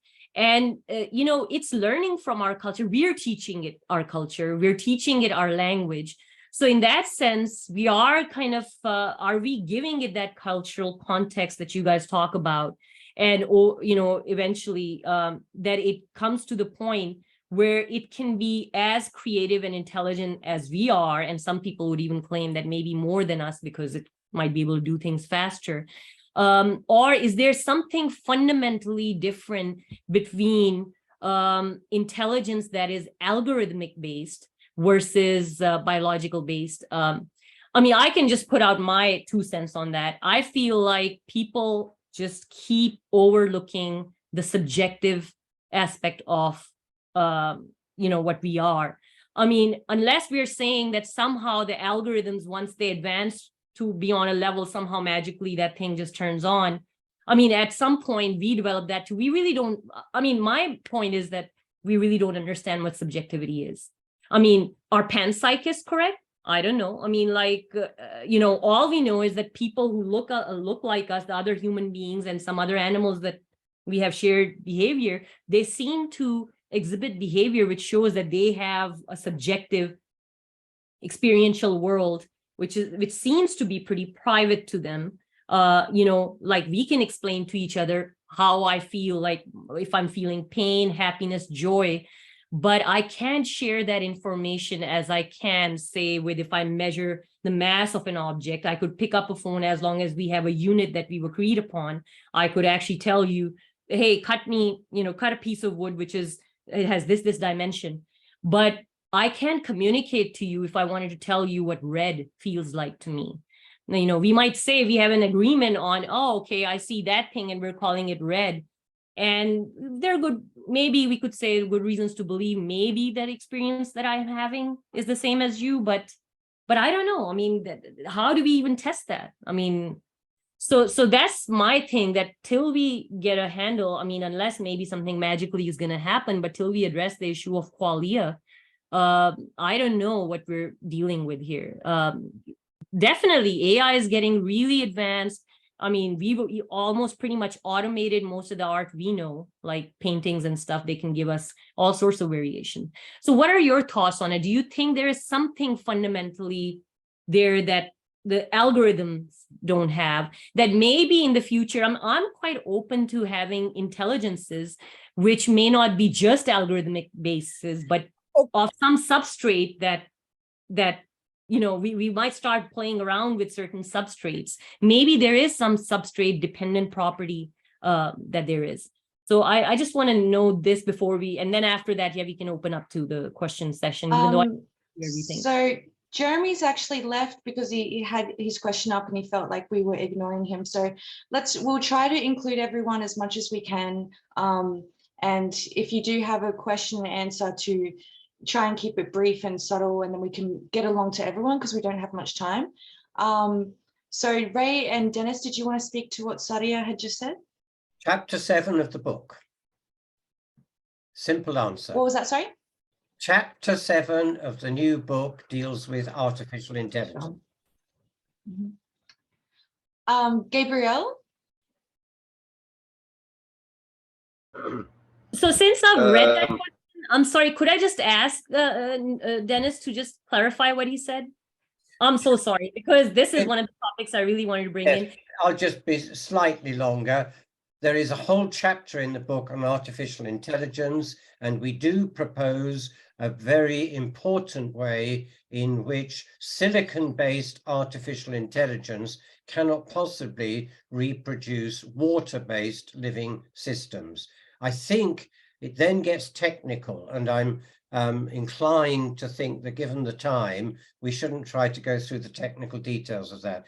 But that might give enough for people to understand that we do have an issue here, we do have an answer, and it is that silicon-based AI cannot do what water-based organisms can do.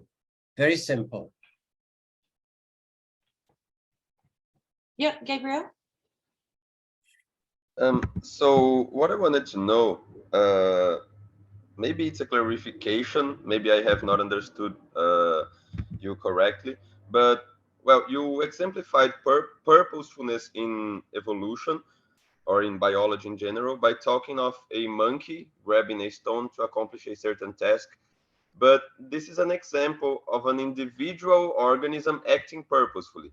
And this is very different from saying that the process of evolution has a purpose or is purposeful. So, for example, I have turned my computer on today with the purpose of participating in this meeting. And I think very few biologists would deny that. But it is a completely different thing to say that humans have evolved with a purpose, or that genes appear or survive or change or increase in number in a population with a purpose. So as far as I know, the modern evolutionary theory would say that the organism carrying them simply reproduces or not, and thus its presence in the population changes. So it sort of simply happens, and we can simulate it in a computer. We can create a virtual organism with some variable parameters and just see which one survives in the end, which of the virtual organisms. So in which sense are you talking about purpose in evolution, about teleology in evolution? Is it only the individual?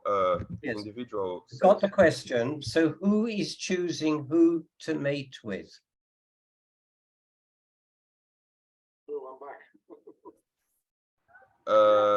Automatically, Darwin understood this too, why he introduced sexual selection. It automatically brings purposive behavior into evolution. But there's something more fundamental than that as well. I don't say more fundamental, but as fundamental as that, because I mean, that is certainly, you know, an active process. You see, one of the problems with neo-Darwinism is that it puts the selection process as a passive thing. It doesn't have an active engagement of organisms in selection. It just happens to be the fact that that functionality is improved or not. Whereas you see, as soon as you make the organism an agent in that selective process, which is what Darwin wanted, Once you do that, both socially and in the way they interact as groups, ecologically, in the way in which different organisms interact with each other and so on, so you will give directionality to what it is that has functional advantage, if you like. And you can see that both behaviorally, socially, and so on. Now, the other thing about it is, though, that even as in terms of the biological processes, it is possible for the experience of the organism, the individual organism even, to influence its offspring in a physiological manner. And that what we now know is that process of influencing can be that influences the way in which genes are used by the system, can also influence transgenerationally. That epigenetic phenomena, if you like, can be, not always the case, but can be transmitted transgenerationally. Again, it's something that Darwin understood as well, curiously. I mean, I say curious because it was such a long time ago. I mean, we now take this sort of epigenetic process almost for granted now, but it had to, it's only in recent years that we've seen how this really is possible to occur. And it's possible by the fact that instead of passing on a completely clean slate, of the DNA, of wiping clean DNA and then passing it on, it passes on certain kinds of changes, certain kinds of switches, if you like, that this system has used in the DNA to the next generation. You see this, there are certain times in development of organisms when this becomes more possible than other times I'm now talking about the individual organism. So, for example, it's possible in the developing fetus that it is influenced substantially by the maternal system in terms of the way in which its genome might be utilized by the organism, for example, in the metabolic processing. Profound changes in metabolism that are in the fetus and then subsequent offspring that are influenced by the maternal environment, by the maternal nutritional environment, for example. Now, it's been shown that can even cross transgenerationally further down. It can go on for several generations. And if you maintain the selective pressure, if you maintain the stress, if you like, on those subsequent generations, that can then become incorporated, not just simply the fact that it's epigenetically switched, but it can then be incorporated with a genetic change. This is shown, for example, in the way in which organisms have transgenerationally adapted to high altitude and to lowering levels of hypoxia. There's been a fundamental switch. And interestingly enough, in humans, it's happened several times. And you can actually see this in the genome. But also, what can also happen one of the things that the Genome Project has shown us, the most important thing in a sense from our point of view, that the Genome Project showed us is that the system, through the process of reproduction and various other processes where it rejiggles, if you like, the genes, it can switch around, reorganize the genome in a way that changes its functionality. And it does that in response to environmental pressure. And you can see this, you can see it in the human genome, where vast chunks have been of the genome have been transferred to different parts. And before we started this discussion, we were talking a little bit about this and talking about the example we use in the book, which is of the children with a Lego set. And if you gave a task to a child, what is the example we use in the book, Dennis? It's asking Lego using children to build a bridge. And if you give ready-formed chunks of bridge-like structure, the child will get there vastly more quickly. And that's exactly how evolution speeds up.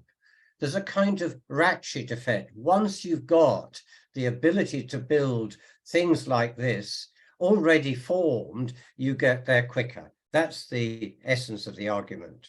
So the crucial thing there, Gabriel, is the fact that what we're saying is that the emphasis of the neo-Darwinian position, the modern synthesis position on gradual mutation is wrong. When we look at the fundamental changes that really occur transgenerationally, they're not just simply gradual mutations. They involve switching genes around, fundamental changes, removing a complete set of genes, for example.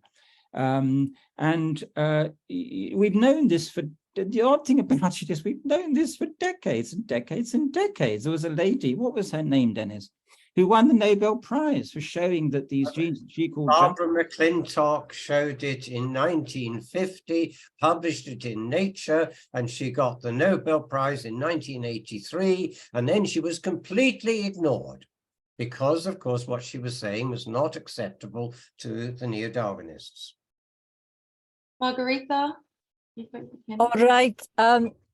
I first want to really encourage anyone who had a question earlier and put up their hand earlier, and I'm thinking specifically about Diana, but also the people who said something in the chat room, to put up their hand, because now we really want people to say whatever they want to say, even if it is giving pushback.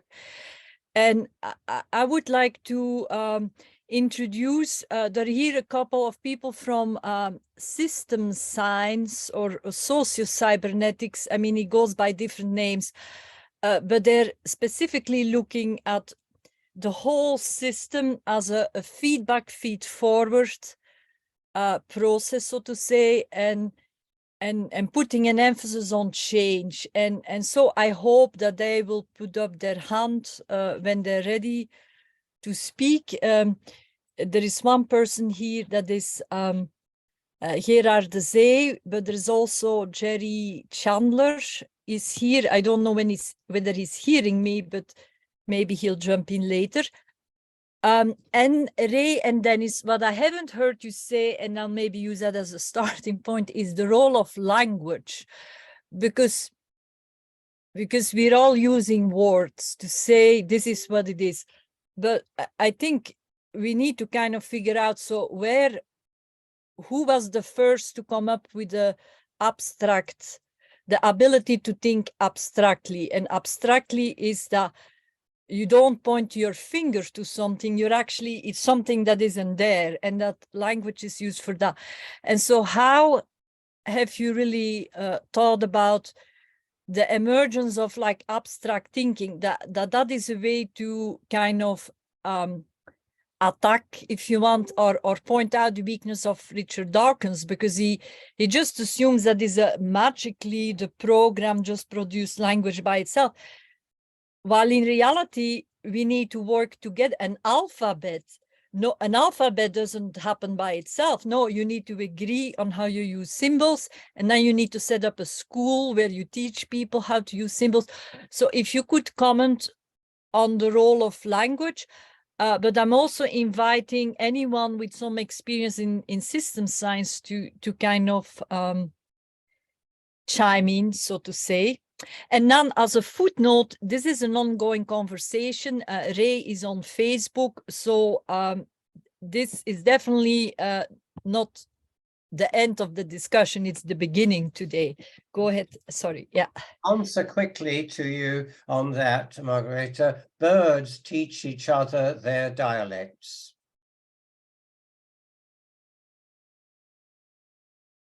Sorry, was that the question or I didn't? That was an answer. Birds teach each other their dialects. Yes. In fact, if they lose their dialect, they have to be taught it again. One of the things that the book does refer to is the question of associative learning, which is a key ingredient of that. And you know, that does occur in or can be seen to occur in many different kinds of organism. It's difficult. It would be difficult to say that all organisms have such associative learning, but it seems to me that if you're going to develop a kind of a linguistic process by which you can transmit ideas from one organism to one individual to another, or even from groups to groups, or transgenerationally and so on in a cultural way, that you certainly require a high degree of sophisticated associative learning to have evolved. But it certainly can be seen in many situations where organisms teach their offspring to do various things. I don't know, it's difficult because we're familiar with language as being our linguistic ability. There's an interesting thing that goes on between whales, for example, which is that they sing to each other over vast distances. And there's a funny thing that happens, which is that they play with the song. They'll start with a particular trill or whatever, and then another member of the pod will reply with the same trill, as it were, but modify it. And that modification process goes on iteratively between them. And of course, we can't, as it were, listen into that, because we can't interpret that language. But we can only assume that it is in some way influencing the other member of the pod over huge distances, I have to say, hundreds of miles, that these whales will communicate with each other. Yes. And there's a certain point also, curiously, there's a certain point when they just wipe the whole thing clean and start again. So whatever it is that they're doing in this strange process. Yeah. May I interrupt for a moment? Eric Sherry just joined us via phone, and he's someone who specializes in the philosophy of chemistry, dus as a way of non-reductive thinking or alternative to the reductive and non-reductive materialism. Now, I don't know whether you want to immediately jump in, Eric, but I wanted everyone to know that he's here. Now, Ray, the purpose of my question was to ask about us. So in the 1980s, there was this discussion about the God's eye view, and that comes actually from the pragmatist, that we kind of think we're standing outside society and we're going to tell how it is. Well, in reality, that's the whole essence of system science. We're right in the middle of the process itself. So we need to be able to explain our own behavior while we're explaining everything else. And I think that is this kind of the big question here. What is a good framework to continue this conversation, that we do not take ourselves out of the conversation as if we're as if there's nothing wrong, as if we're above whatever is going on? Well, and yes, how you deal with that question? Yeah. No, absolutely. You see, I don't.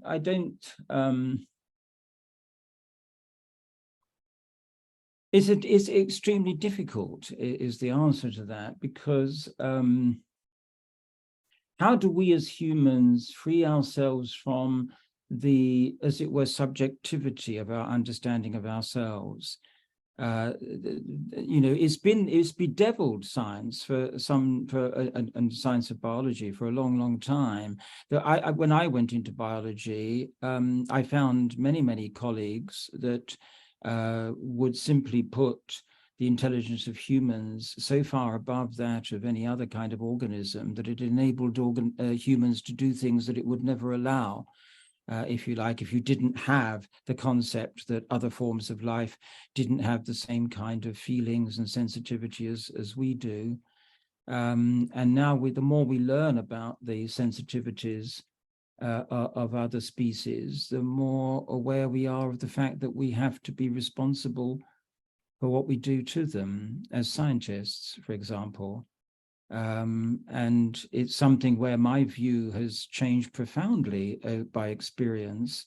The more I've learned about life, the more I find it difficult to deal with it, in a sense, because it created a new moral compass about the sensitivities and feelings and so on of other forms of life. That's all I can say to that, because I don't, in our little book, it just isn't enough. And even in our lifetime, there isn't quite enough to answer your question, which is so, I mean, it's so central an issue. There's no doubt that the flexibility, our linguistic flexibility, has enabled us to create an extraordinarily open and flexible cultural heritage, and for us to view the world in a variety of different ways, that if we didn't have such language, we wouldn't be able to do. It's enabled it's enhanced the way in which we can transgenerationally understand the world about us. We can build on the shoulders of past generations. We are doing this all the time with our concepts that we inherit from Darwin and so on. And we're doing it even when we're talking about Richard Dawkins too, and his ideas that we're continually building a new framework. And the language is such a vital faculty of being able to do that. Just as we have a faculty also of being able to use our fingers in ways that many, many organisms can't do. So we have linguistic ability. So may I, Sadia, is that okay if I give it to Gerard, since he, Gerard, if you like to answer your, raise your questions, since, yeah. Thank you. I'm quite impressed in the sense that there are many different ways to start somewhere and develop some ideas and theories. One is, of course, to start with Dawkins and criticize him, but there are other ways, and which you to some extent have mentioned, but not developed. Another possibility is to start with science and identify what it is not able to do. And one of the things that you mentioned is, of course, openness. So it might be that you are actually trying to develop an understanding, as in your terminology, of what it is that makes it attractive, useful to people to be open. And just to summarize, what I'm asking is, what is the type of knowledge that you would wish to identify, acquire about the notion of openness? Yes, let me just very quickly, Denis needs to leave us in like about 10 minutes or so. So Denis, your microphone is off. So Yes, sorry, I have to leave now to get to that meeting because it's not here. could you maybe quickly answer to Gerard a little bit? Terribly happy to leave that with Ray. He and I write a lot in the book about openness, and he's an expert on it. Over to you, Ray. Wonderful. Thank you for joining us, Denis. Okay. Lovely to have you. Bye-bye. Bye. Bye, Denis. Hi, Denis.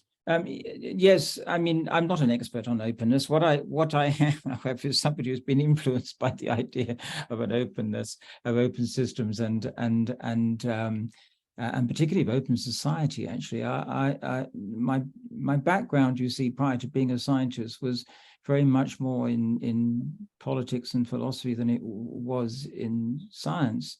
Oddly enough, I read Karl Popper, Open Society and Its Enemies, when I was about 16 years old. And it was a time when I was, forgive me with this, because it does actually relate in a moment to the openness question. It was a time when I was discovering myself politically, if you like. I am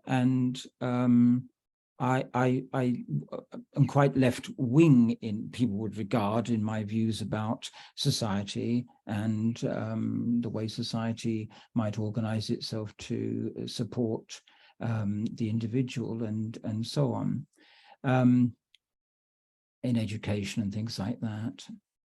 And I was exploring my political gravity, if you like, my gravitational position, my political compass.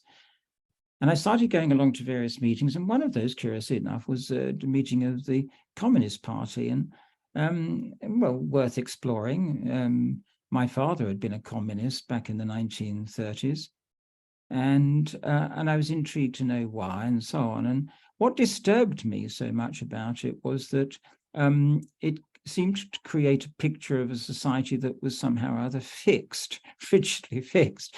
And you had to turn to some guru to tell you exactly how to interpret what it is that one wanted to do in terms of Marxism. And I thought there was something, it was only 16, and you have to bear in mind that I left school at 15. I had no qualifications and slightest idea about philosophy and anything else for that matter. But for some reason, I got hold of a book called The Open Society's Enemies by Karl Popper. And lo and behold, I found in that this whole idea about open society and why it was significant and why, from a political perspective, it was extremely important. And in a sense, I've carried that through. When I became eventually I became a zoology student, and I carried that through.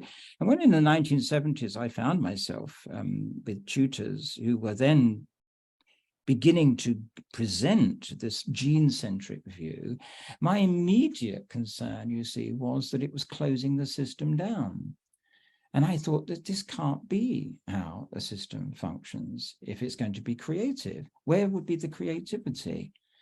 And in a sense, I suppose that's why we come back to this gene centricity, because it started to close things down. Yes, open system.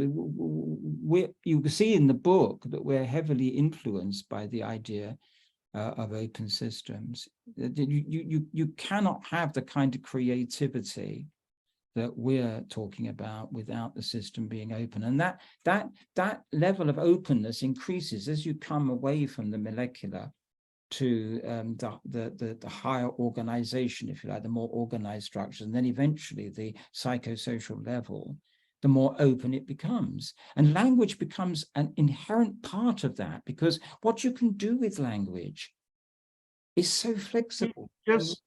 You can recreate the world in ways that you couldn't do if you were simply doing it biologically.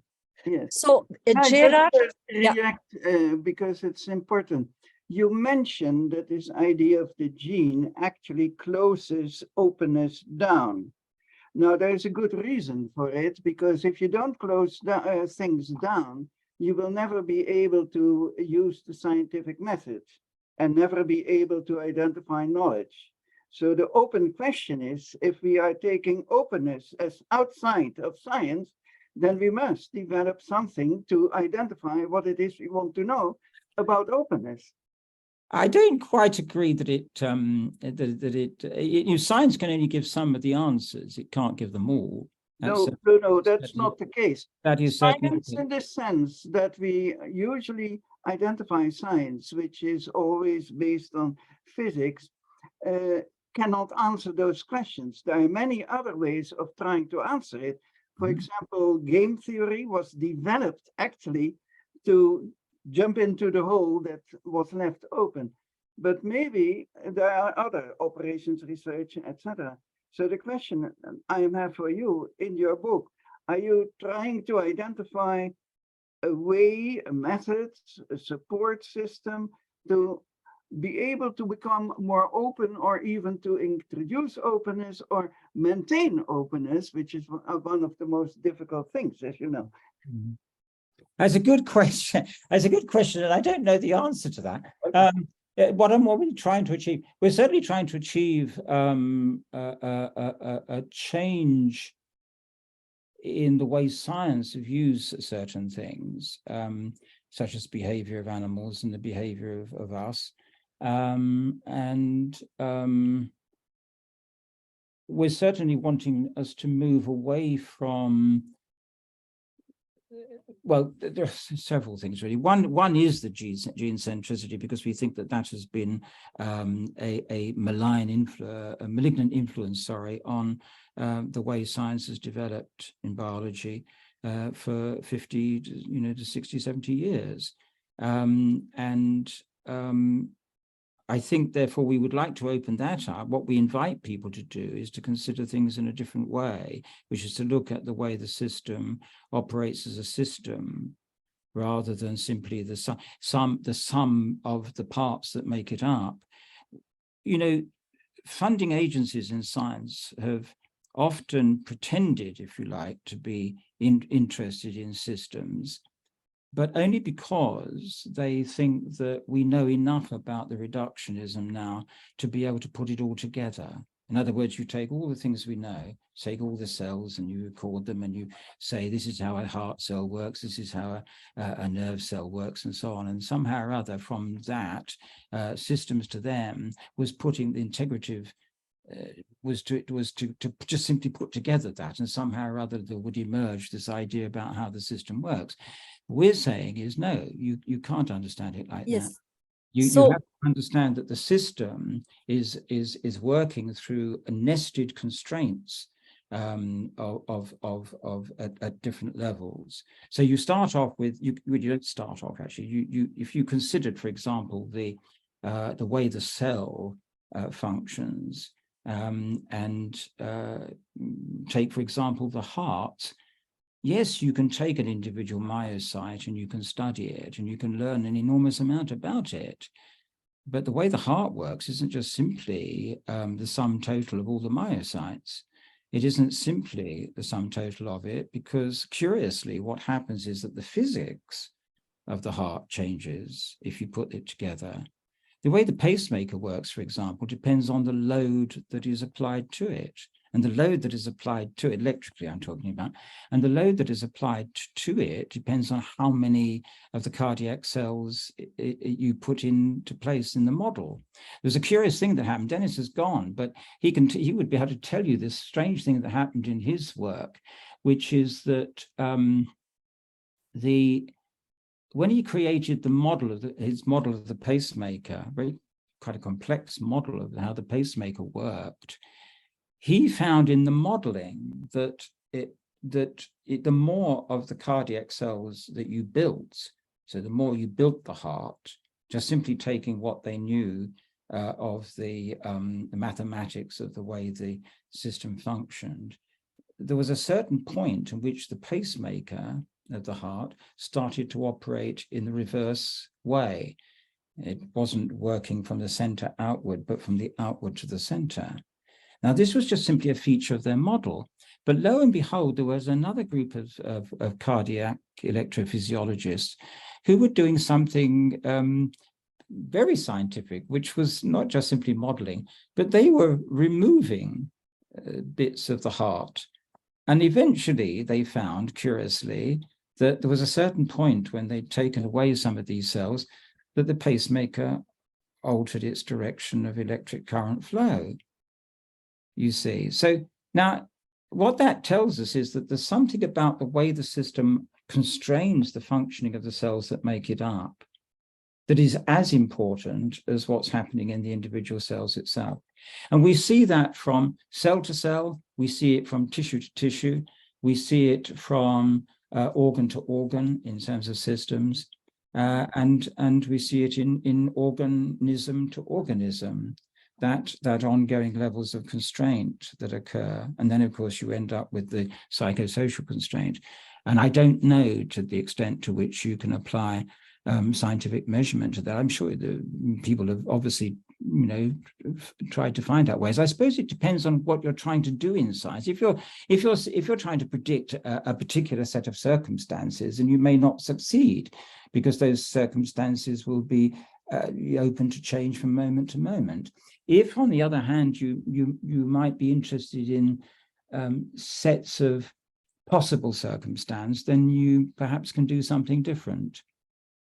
So may I bring in a new voice, and then we can continue. Natasha Motz,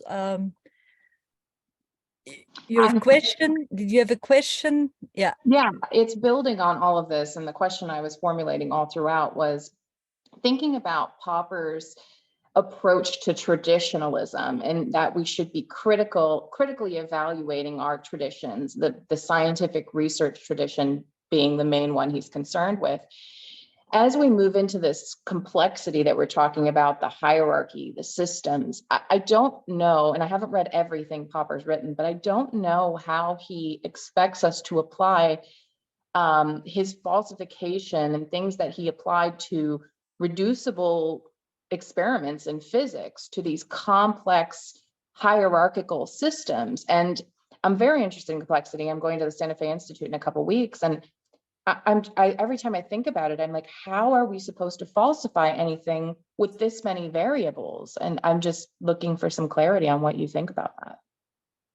I think that's the difficulty, and certainly, I mean, I'm not a great Popper expert, and I'm sure I'll be severely reprimanded in this.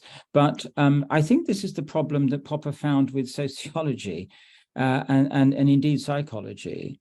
You see, the problem is that it isn't possible under all circumstances to predict what is going to happen. If you can't predict what is going to happen, you can't have a schema for it. You can't say, if X and Y and Z come together, then the following will happen. And therefore you can test that, because you can see, you can maybe remove X and then see whether Y and Z, alter what they do. You can manipulate the system in a clearly defined way, which is what science does, generally speaking. It starts to hold certain variables constant and then influence one. And then it tries to see what happens when you do that. Incidentally, when you do that in the heart, you find a very, very funny thing happens. But let's put that aside for the moment. It doesn't really quite work how you imagine it does. But you can't do that with society. And because one of the reasons is that as soon as you start studying a society, you influence it. You influence it by the very nature of doing it. The more we learn about ourselves, the more it influences the way we behave. And so therefore you can never, and I think, forgive me, please, Popperites, forgive me if I get this all wrong, but it seemed to me that was one of the problems that Popper had with sociology, in a sense, that you couldn't have rigid dogmatic ideas that could be subjected to testable regimes. Actually, could I just address that question that Natasha had? Yeah, one of the interesting things is I think a lot of times Popper's more famous work, people just get fixated on the falsifiability criteria. Later on, which the book that I really enjoyed, The Unended Quest, which is kind of much later in his life, if not the last one, he kind of said that progress is possible even in metaphysics. And now metaphysics, you can't really test how, because a new metaphysics can inspire new research programs. So by seeing that how new research programs are generating new and interesting questions, and whether we can actually make progress there, can indirectly tell us how successful metaphysics is. So in that sense, reductionism has been pretty successful. I mean, we can't downplay the importance, like the role of it, how successful it's been in physics, for example, or even other places. So yes, so there is kind of like challenge, I guess, if anybody else wants to come up. I'm starting to see emergence of new types of metaphysics here and there too, and only time will tell what they yield and in what directions they kind of steer the research programs. That's how we're going to find out how successful they are.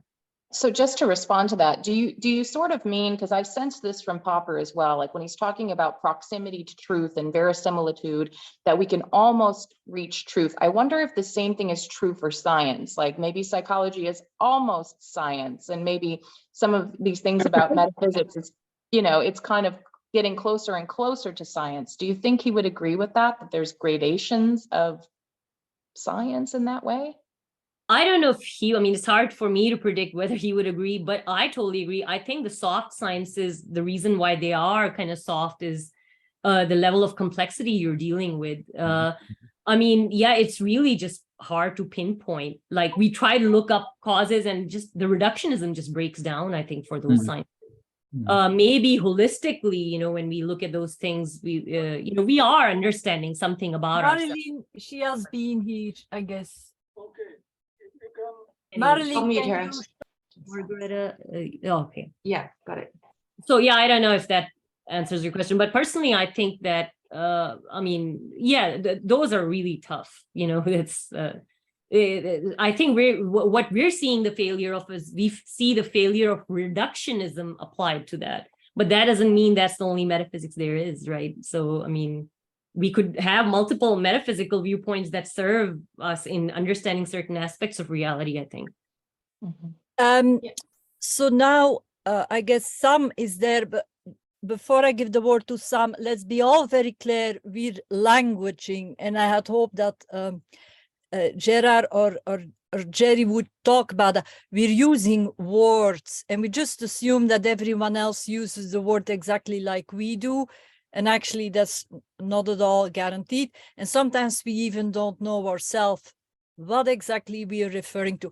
And there is actually an activity that has been used like since the Greeks, and that is that you point your finger to what it is you're talking about, or you point it to a line in the sand and you say, I'm talking about this and not that.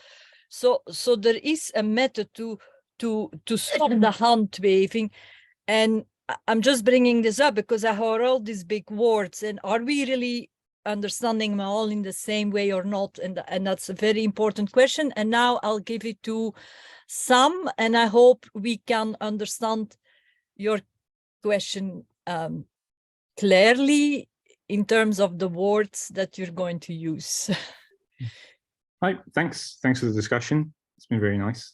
So my question is about something that was said during the conversation earlier, where either Ray or Denis Noble said that both quantum and relativity theory demonstrated that science is incomplete. I have two questions, relatively brief. What do you mean by this, and to what extent does your work rely on that being so?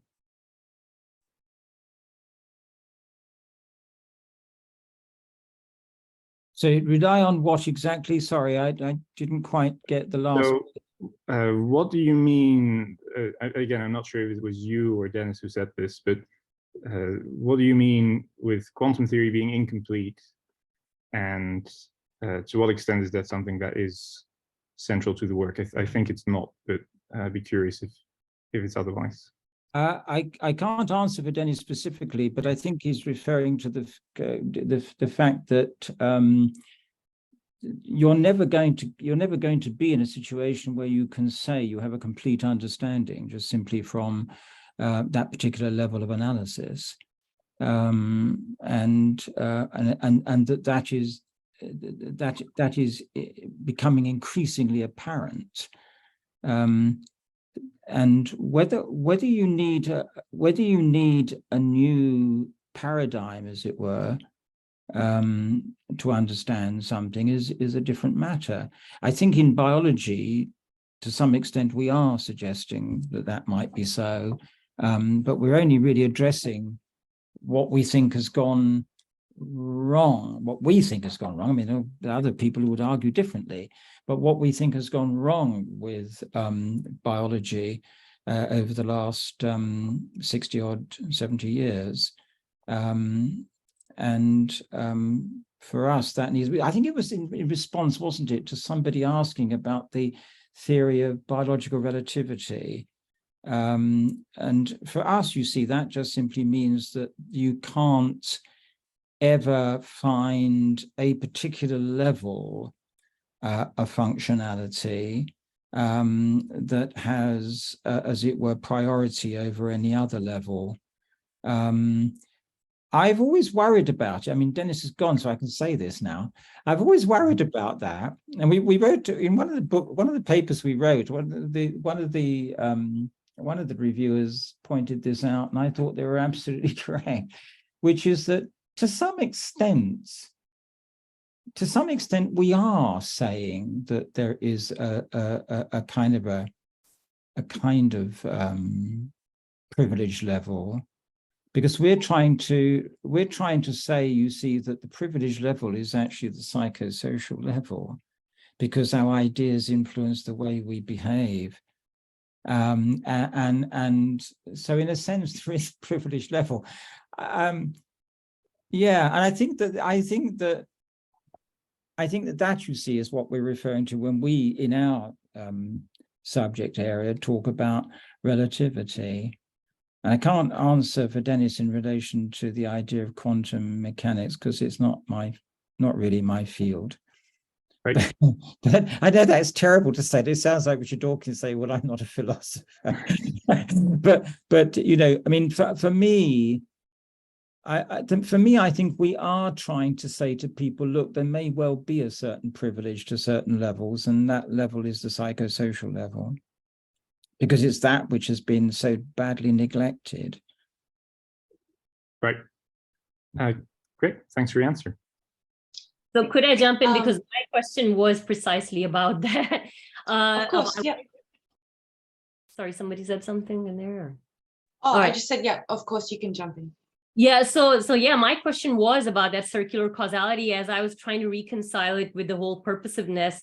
And I figured that there has to be some asymmetry in causation for there to be purposiveness, right? The other thing that kind of, and now I'm almost trying to forget what I was going to ask. The question I had was that, do you make a differentiation between determination as in determinism and causality? Do you think that causation is something that is more specific to life because of this purposiveness? Because we do see in the universe, with the arrow of time, there seems to be an asymmetry as well.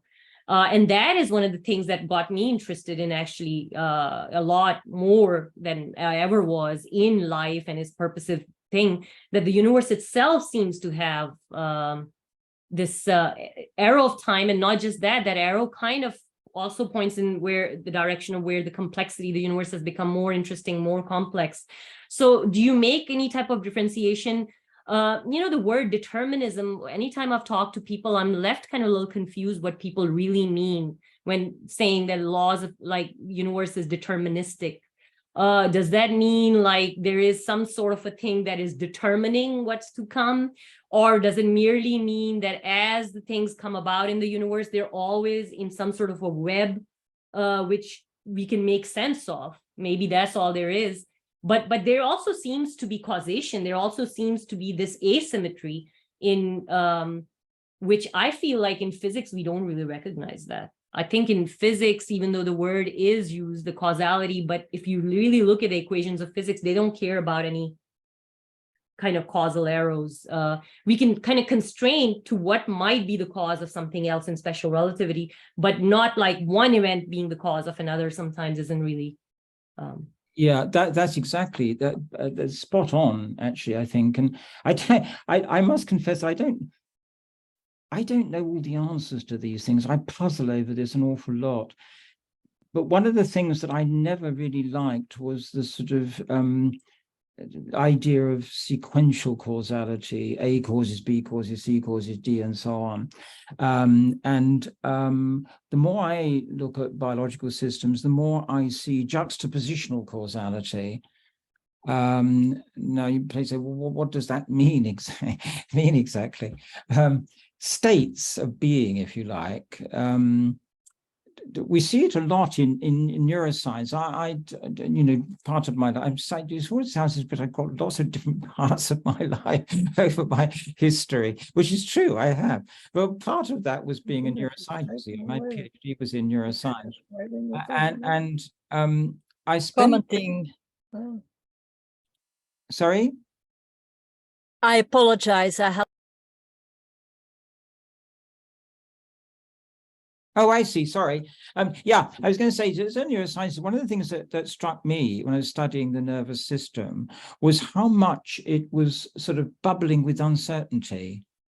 And what I mean by that, I'm using bubbling. I'm sorry, I'm using bubbling in a good way here, in a sense, because an awful lot of what's happening in the billions and billions of synapses is that there is little quanta packets of chemicals being released at synaptic junctions between cells. And part of that, I did a lot of my early work recording from inside sensory cells. And one of the things I noticed when you go inside one of these cells is you get this continuous waffle, completely stochastic waffle. And this is also true at the synapses. You don't have a completely switched off system, if you see what I mean. You have a continuous bubbling of the system, like a cauldron of activity going on all the time. Bubble, bubble, bubble, bubble, bubble, bubble, waffle, waffle, waffle, waffle, waffle, waffle, waffle. And I always asked myself, was this, for the most part, you see, neuroscientists ignore this waffle. You see, it's totally irrelevant. What mattered was the action potential generated and triggered that produced by its pattern a signal that would pass along the long axon up to the higher centers or whatever. A string of action potentials would occur. And we have this idea that, you know, there's a code, you see, and all that the cell was a kind of an analog digital converter. But for me, you see, I thought, well, this waffle must signify something. It must signify something in the process of what's going on and be significant. And indeed it is. It's highly significant. What is happening is that actually the system works by constraining this waffle.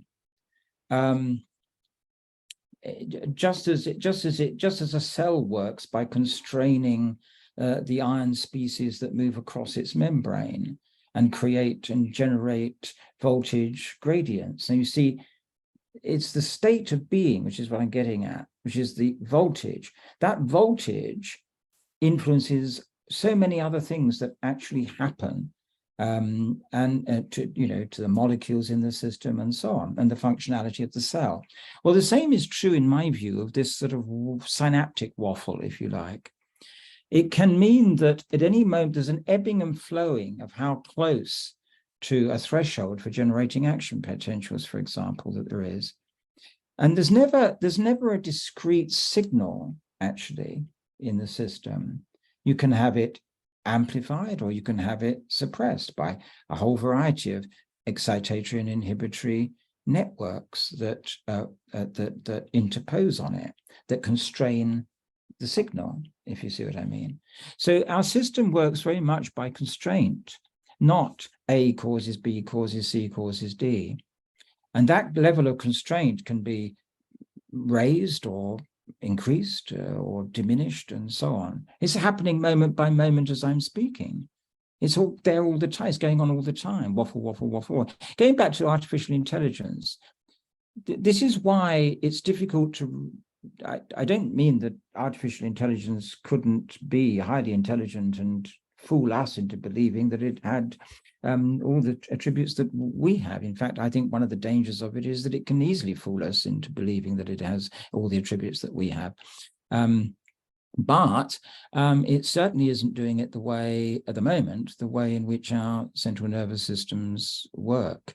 Because our central nervous systems are a continuous bubble of stochasticity, if you like, that is constrained. And it allows, by virtue of that, an extraordinary creativity. All right, may I at this point give the word to Harry?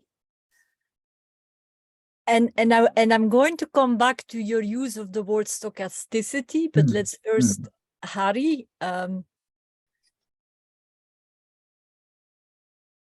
Okay, sorry, I wasn't quite ready. I saw other hands up. I thought I'd be coming a little later. I'm not fully prepared. I want to slightly go back half a step. And this is about the concept of causation and the direction of causation. And I hope I haven't got hold of the wrong end of the stick. And I apologize for mentioning Stephen Wolfram, which I'm going to do now. But he is espousing an idea where you can consider models of causation as being like essentially a network of nodes, or a graph, network of nodes, in which certain preconditions have to be met for a particular node to become activated. And this may be, in this sense, it's very much like a sort of simplified version of a neural network. Yeah. And of course, because you have feedback, you can, and as we do, we know in biology, but I'm talking about in this model as well, you have all sorts of things that are possible. And you can look at a really, well, I was going to say complex, but a simple complex tree with only a few thousand nodes. and look at some point further down the tree. Sorry, these are mathematical trees, so they're going from the top. And you look further down the tree, and what do you see? You see a point, and you see actually there are several paths by which you could get from what your current set of states to this particular state being activated, including lots of feedback. Now, it seems to me that this kind of course, because it's constructed in that way, you can say, well, actually, you could model almost anything using such a model. So there's a sense in which it's not very easy to falsify it in a particular case, in general, sorry. So it's more like a sort of metaphysical research program than an actual specific model. But I think there are constraints, nevertheless, in such systems, and there are types of behavior which are more plausible according to the amount of feedback and the number of preconditions that have to be satisfied. And I was wondering, are you familiar with these ideas of Wolfram, and do you think they have any merit in what you were discussing? I think it has a lot of merit, and you kind of by describing it, you kind of said in a much better way what I was really trying to say about the way in which the system has the capacity for harnessing variability. I use that word this time, and that variability is going on all the time. And when you take the network and if you multiply that billions of times, I mean, huge. I mean, it's vaster than the universe almost. It's almost incomprehensible. You know, it's certainly not the case that you know, you get A causing B causing C causing A. And you use the word state, which I liked, that nodal system, as it were, is in a state, and at any moment, and if that state is changing moment by moment as well. But that doesn't necessarily mean that change of state is not in itself constrained and modified and molded, because what the system is doing all the time, it seems to me, is to mold. Rather than a decisive thing, a decisive signal, it's molding this. See, when I worked on the somatosensory system, and when you touch your skin, it alters the state of all the neurons that are engaged in processing that information. It alters it completely, dramatically so. And then any subsequent stimulus is then processed completely differently to how it would be if it had been the first stimulus, if you see what I mean. We used to do this measuring the amount of inhibition that occurred once you put a stimulus in, and then you looked and you could see hundreds and hundreds of milliseconds of inhibition. It's one of the reasons why, incidentally, that if you hurt yourself and you rub your skin, you get an enormous amount of inhibition, more amount of constraint on the system, and you don't any longer feel the pain. It's the most extraordinary, effective way of dealing with pain. So Imran. Sorry, can I just intervene? I should have said in the model I was describing, of course, it's not simply that certain conditions must be met, but this concept of inhibition is critical to any such network anyway. Yeah. Which backs up what Ray is saying. Anyway, I'll leave it to someone else now. Thank you, Ray. Yeah, thank you very much for that contribution. Yeah. I'm trying to make sure that all the people that either said something in the chat room or raised their hand at some point that they can speak, because whichever point is brought up, like Wolfram, I forget exactly his name, whether he's a useful way of thinking or not, there's an entire other Zoom session about it. But because he puts too much emphasis on mathematical symbols as being truth bearers or something. But let me give the word to Imran, and then there's also Ray, Scott, and there must be other people. I see more hands coming up, but first Imran. Yes, thank you. Actually, I don't know why, but this discussion somehow made me think about occultism and supernatural. So I just wanted to have your, opinion, your word about, of course, like Popper would not have approved of anything supernatural because, of course, he worked on the theory of science. And my second thing that came into my mind was that earlier when we were talking about language and words, So I feel that you put a lot of emphasis on, words and languages. So again, that connects to occultism. Like, do you think that words and magical spells could really have any power? If words are so important, then can, magical spells can really, I'm sorry, it's a very, very not relevant question. No, I think that's an interesting question. The answer to you is can words have any? Yes, they can, because if people believe them, they can. I mean, if people believe them, they can have an effect. The question is whether they, from another point of view, another perspective, is whether they're necessary. Now, you might argue that certain belief systems are necessary, that we need a certain degree of belief system. It's certainly an interesting argument. I don't like the way, I mean, I'm sorry to another bit of Dawkins' attack. I don't like, I see no point in attacking somebody else's belief system. I don't believe in God.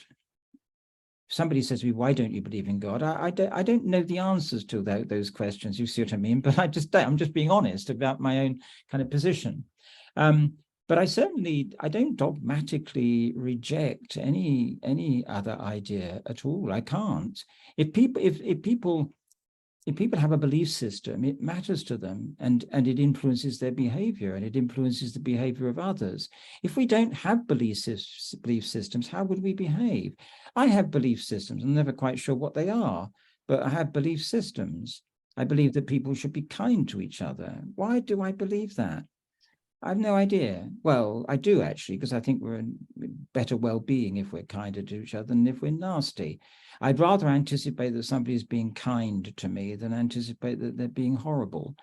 It makes me feel much better, and it's a well-being situation. And most of our belief systems, I think, are to do with the fact that we don't know the answers, and therefore that creates a problem for us all. How do we live our life if we don't know the answers? See, science can live with it like that because it enjoys the fact that we don't have the answers, but people living their ordinary day lives, there's no point in my going up to a person at a bus stop and saying God doesn't exist. Yes, but we can ask questions, and we can be very good at asking questions, and they're like more and less productive questions, as Joseph Agassi said. Now there's Philip Benesh, and also I would like Brian Gladish. You had a comment at some point, and then maybe Ray, Scott, if you all put your hands up, that I know that you would like to ask a question. Dus that's Ray. There's two Rays here, so I'm confusing them, but I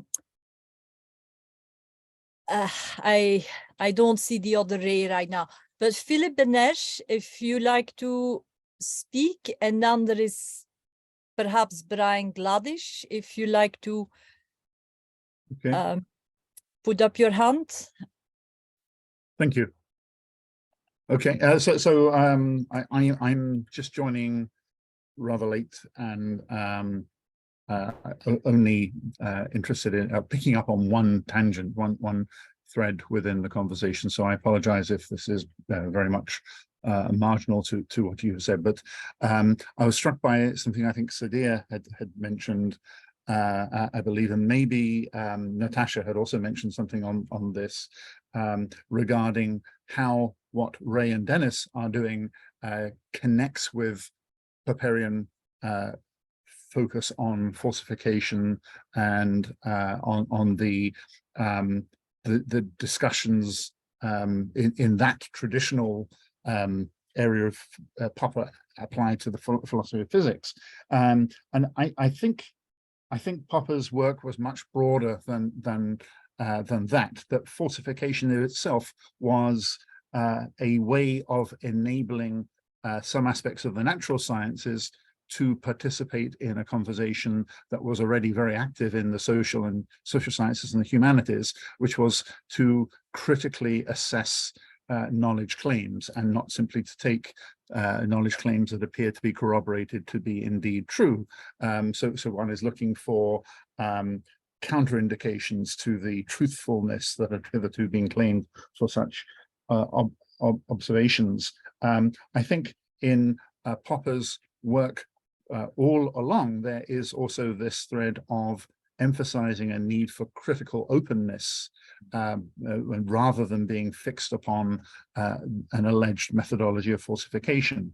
That's certainly a very important element, as I say, in order to bring the natural sciences up to speed, as we might say. In terms of the discussion that inevitably is associated with that of the alleged division between humanities and social sciences on the one hand and the hard sciences, I think they're actually described as on another.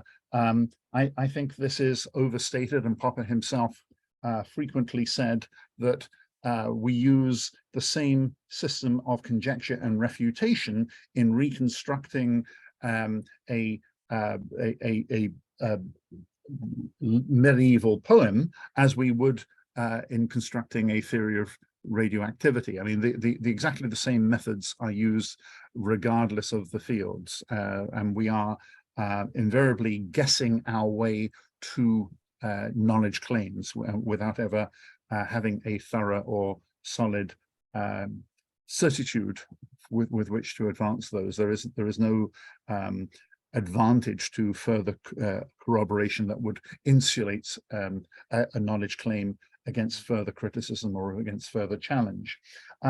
Regarding determinism and reductionism and causality, which of course is the other clear cluster of comments that I heard associated with the responses, at least to Ray Noble's position, I think that Popper's approach was incredibly fluid and remarkably open.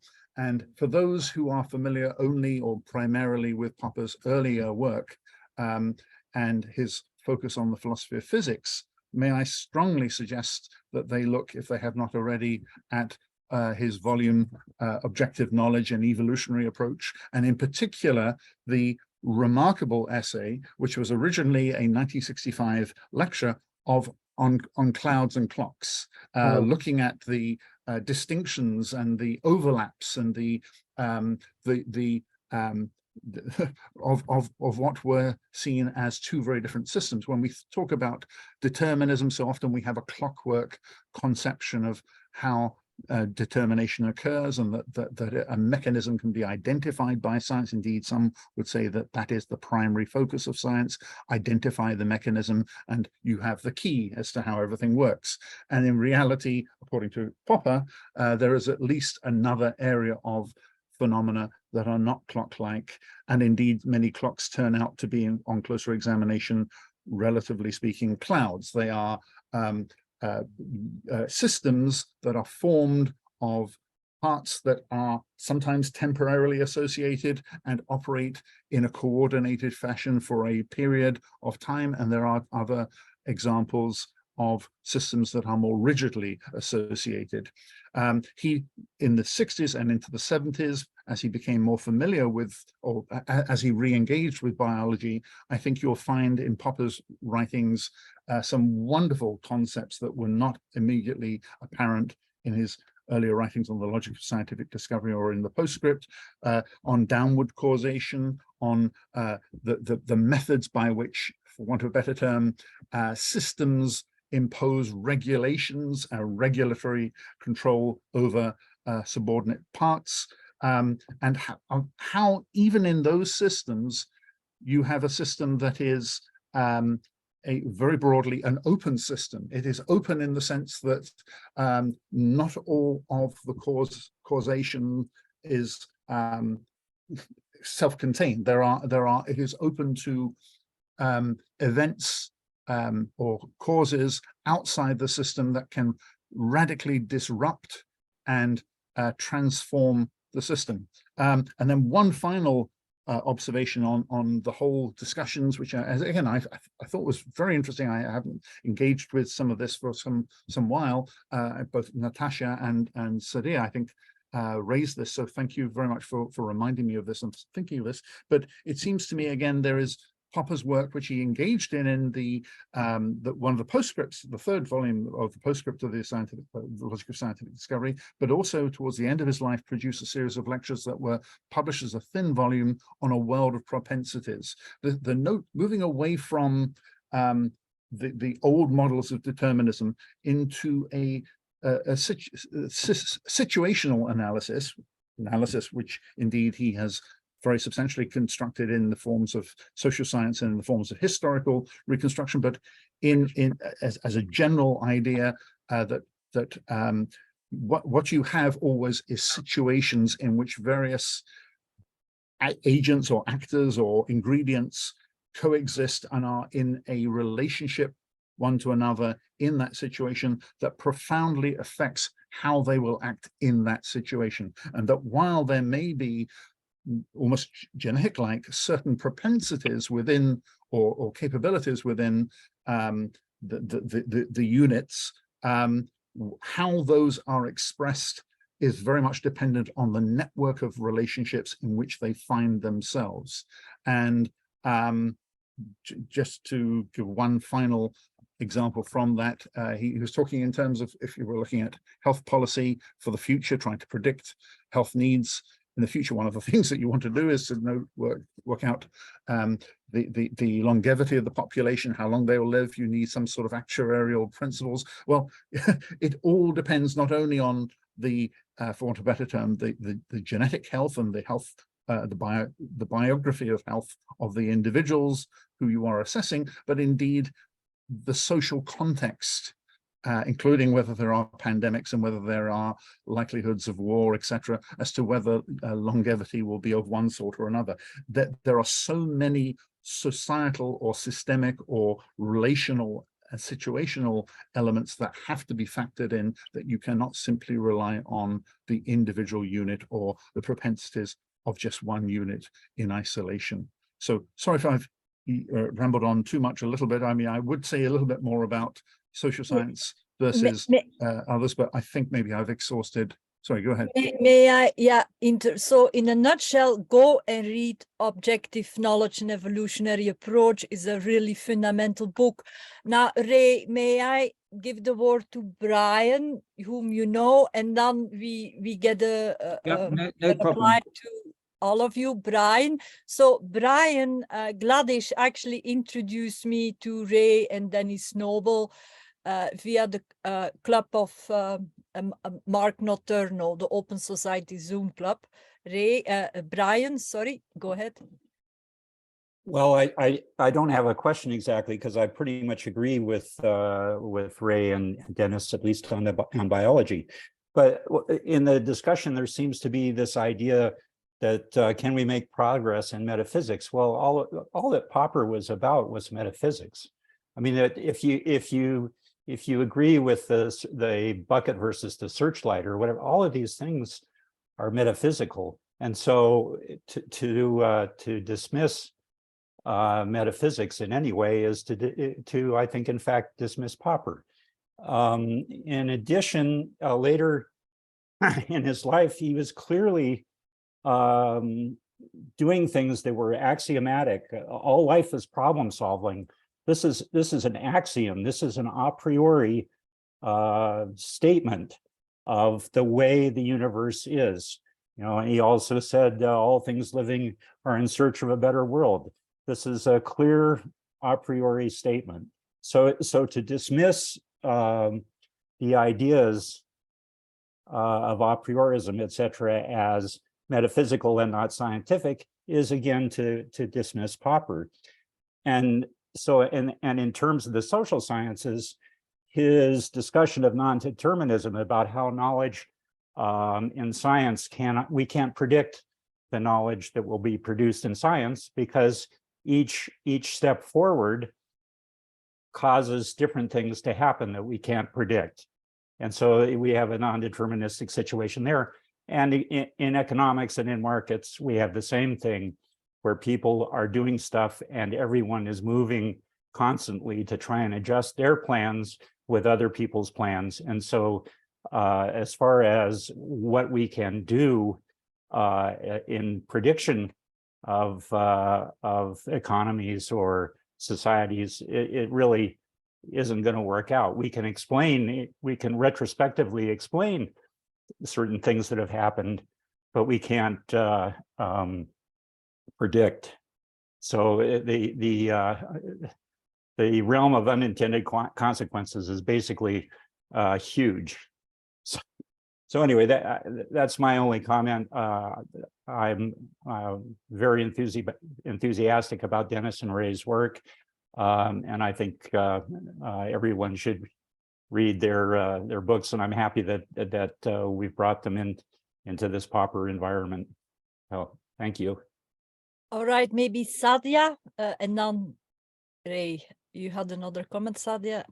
Yeah, one comment and one question. The comment on Brian, what Brian said. As a matter of fact, there's so many like different metaphysical viewpoints at play here. Like, for example, when you talk to a lot of physicists, you see that they're very much speaking from, there are many who are speaking from a very like a structuralism, what's called structuralism or relationalism, where any, where every aspect of the universe must be understood as relating to each other. So there is no room for any type of intrinsic properties. And then there are a few others I had, like recently Sean Carroll has come up with something called poetic naturalism. Then there's another one called temporal naturalism, which takes the flow of time or the passage of time seriously at a very fundamental level. So yeah, anybody who thinks that metaphysics isn't playing out in any way, I think is just ignorant. I mean, they just don't know enough about, they haven't really dived into the foundational stuff. And a lot of times it's the people who claim to be instrumentalists who would usually go down that route, but of overlooking. That's just one comment, but I kind of wanted to get back with Ray on this whole idea of social construct that you brought about in the book. And here's one thing I'm going to quickly read. In your book, you first talk about life as creativity, and then you said that what is happening at the top layer is not an ineffectual mirage or illusion. It is a primary cause of choices we make. Selfishness is a social construct along with altruism. They're not created by genes, but by us. What I wanted to bring up was that a lot of times the word social construct, quite often people will use that in a demeaning way. So for example, people will say, oh, race is a social construct, or gender, or even borders are a social construct.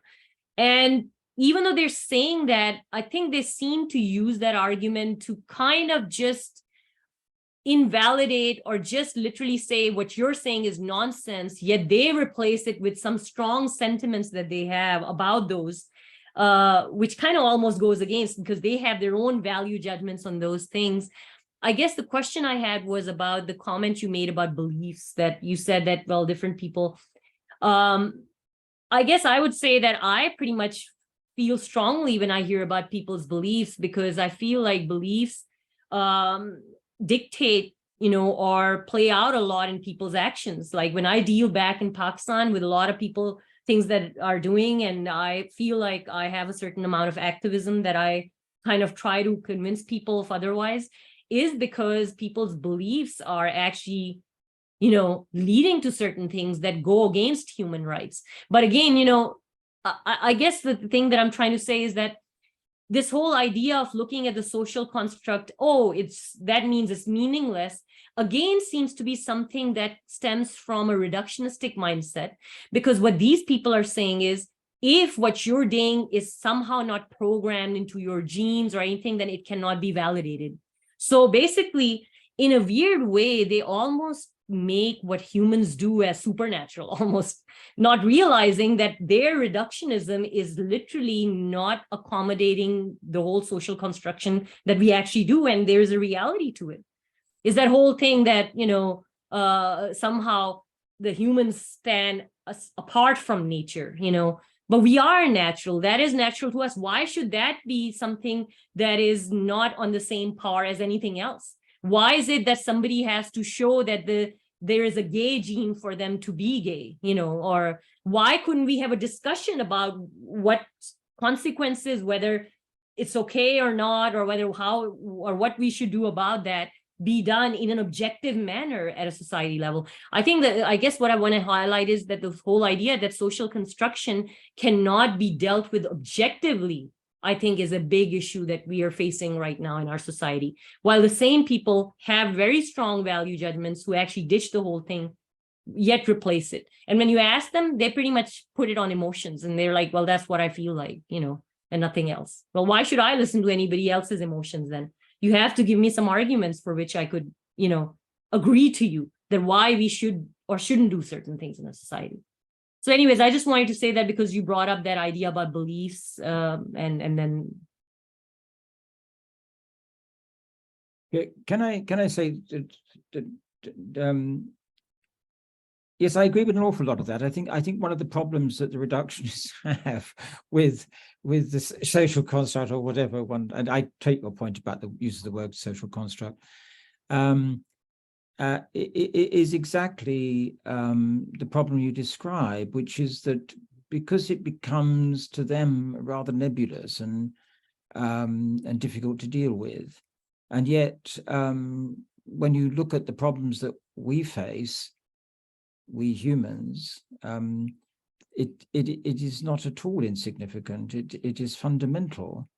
And now, of course, we you know, our cloud, as it were, exists because we're able to keep ourselves warm and fed and so on. That's absolutely true. And so in that sense, there may be a privileged kind of construct in terms of the physical world about us that we need to take heed of. There's no point in being a free thinker if you're freezing cold, I can tell you that. Now, but at clouds and clocks, Philip, yes, I'm glad you raised that, because you'll see from the book, I hope that you see from the book, it is heavily influenced by clouds and clocks. And in fact, there was a time when we produced a paper and we actually had the psychosocial thing as a cloud, instead of what we've now done, which is to just include it with in the upside down triangle, which you showed earlier, Sadia. And people criticized it because it looked nebulous. And we were trying to say, well, it is nebulous, but that doesn't mean it isn't of great significance. It's actually of enormous significance, because it has this malleability, it has this creativity, it has this extraordinary potential for things, propensity. I liked that idea. You know, that what you can perhaps measure is propensities and things like that. I like the cloud. I think that it's the most significant thing that or process that evolution has generated. This psychosocial cloud, and within that cloud, there are going to be a whole lot of different kind of belief systems. There are going to be a whole lot of ideas, and you know, it's far better to have an open dialogue about those than simply dismissing them. We don't want to set up another dogma to replace the gene-centric dogma. When people ask us what, you know, are you putting forward any kind of, we're not putting forward any kind of, this is how things are, this is how things should be. What we're trying to point out is the error of closing the system. And we believe that one of the tragedies of the gene-centric view, and the curious thing about it is, you see, that as we said right at the outset of this discussion, the pillars on which it was built, this gene-centric view, all of them were wrong from their own scientific point of view. They were never tested. There was a barrier, they said. Weizmann came up with the idea there was a barrier. He even says that the reason he came up with it is because it had to exist. It had to exist for the idea to hold that it was impossible for what happened in our generation, in our bodies, to be transferred to the next generation through the germline. Therefore, there had to be a barrier. It wasn't proposed as a hypothesis that he then further tested. He says himself that that's the case, that it just had to be.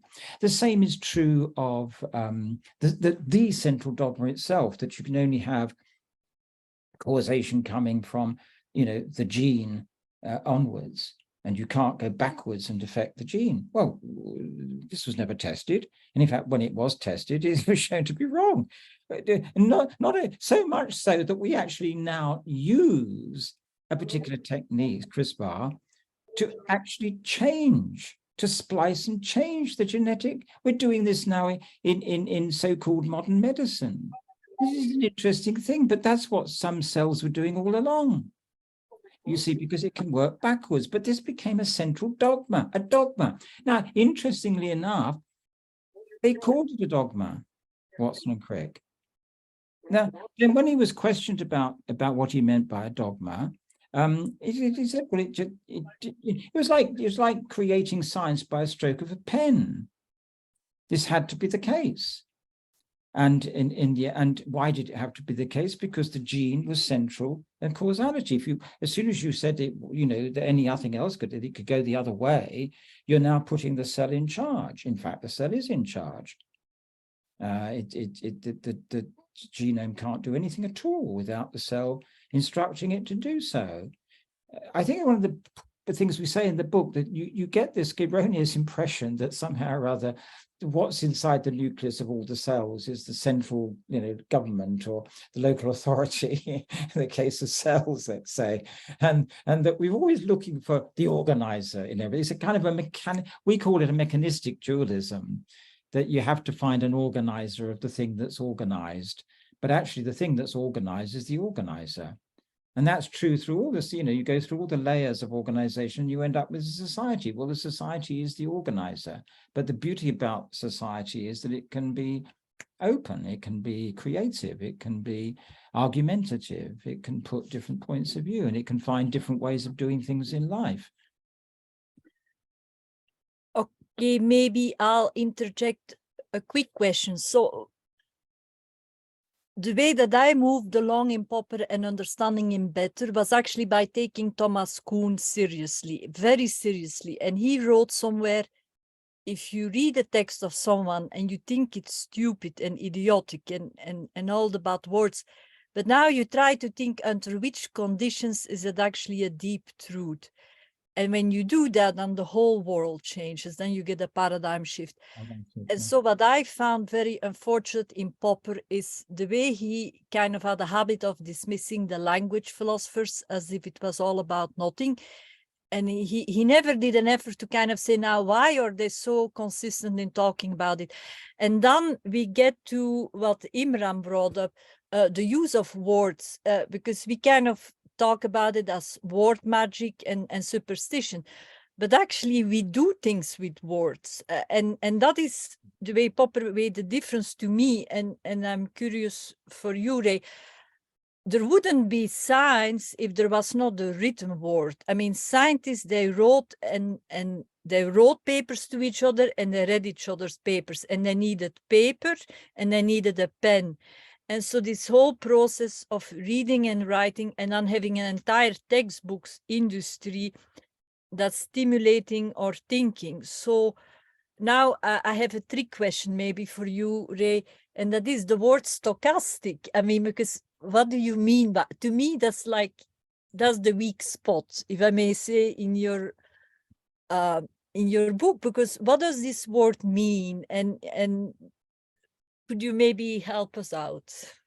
Well, okay, yes, I know. Denis and I used to have a lot of discussion about the words that we would use, and whatever word we chose, we found some difficulty, partly because the nature of and I'll come back to what we're using it, the context that we're using it in a moment, but what we found was that we find this stochasticity. Let's for the moment just assume that we're talking about an inherent variability which is not directed in any way. It can be constrained.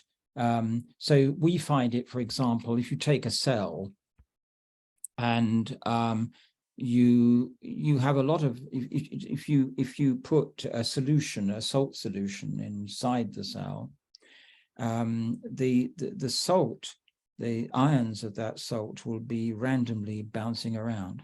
I mean, they're randomly bumping into each other and so on. And you couldn't necessarily predict if you took any one individual line where it would be in, let's say, 10 minutes or 10 seconds or 1 second. It's bouncing around. And what happens in the cell is that it harnesses that bouncing around. This is what it actually does. So the actual bouncing around of the molecules is stochastic. It has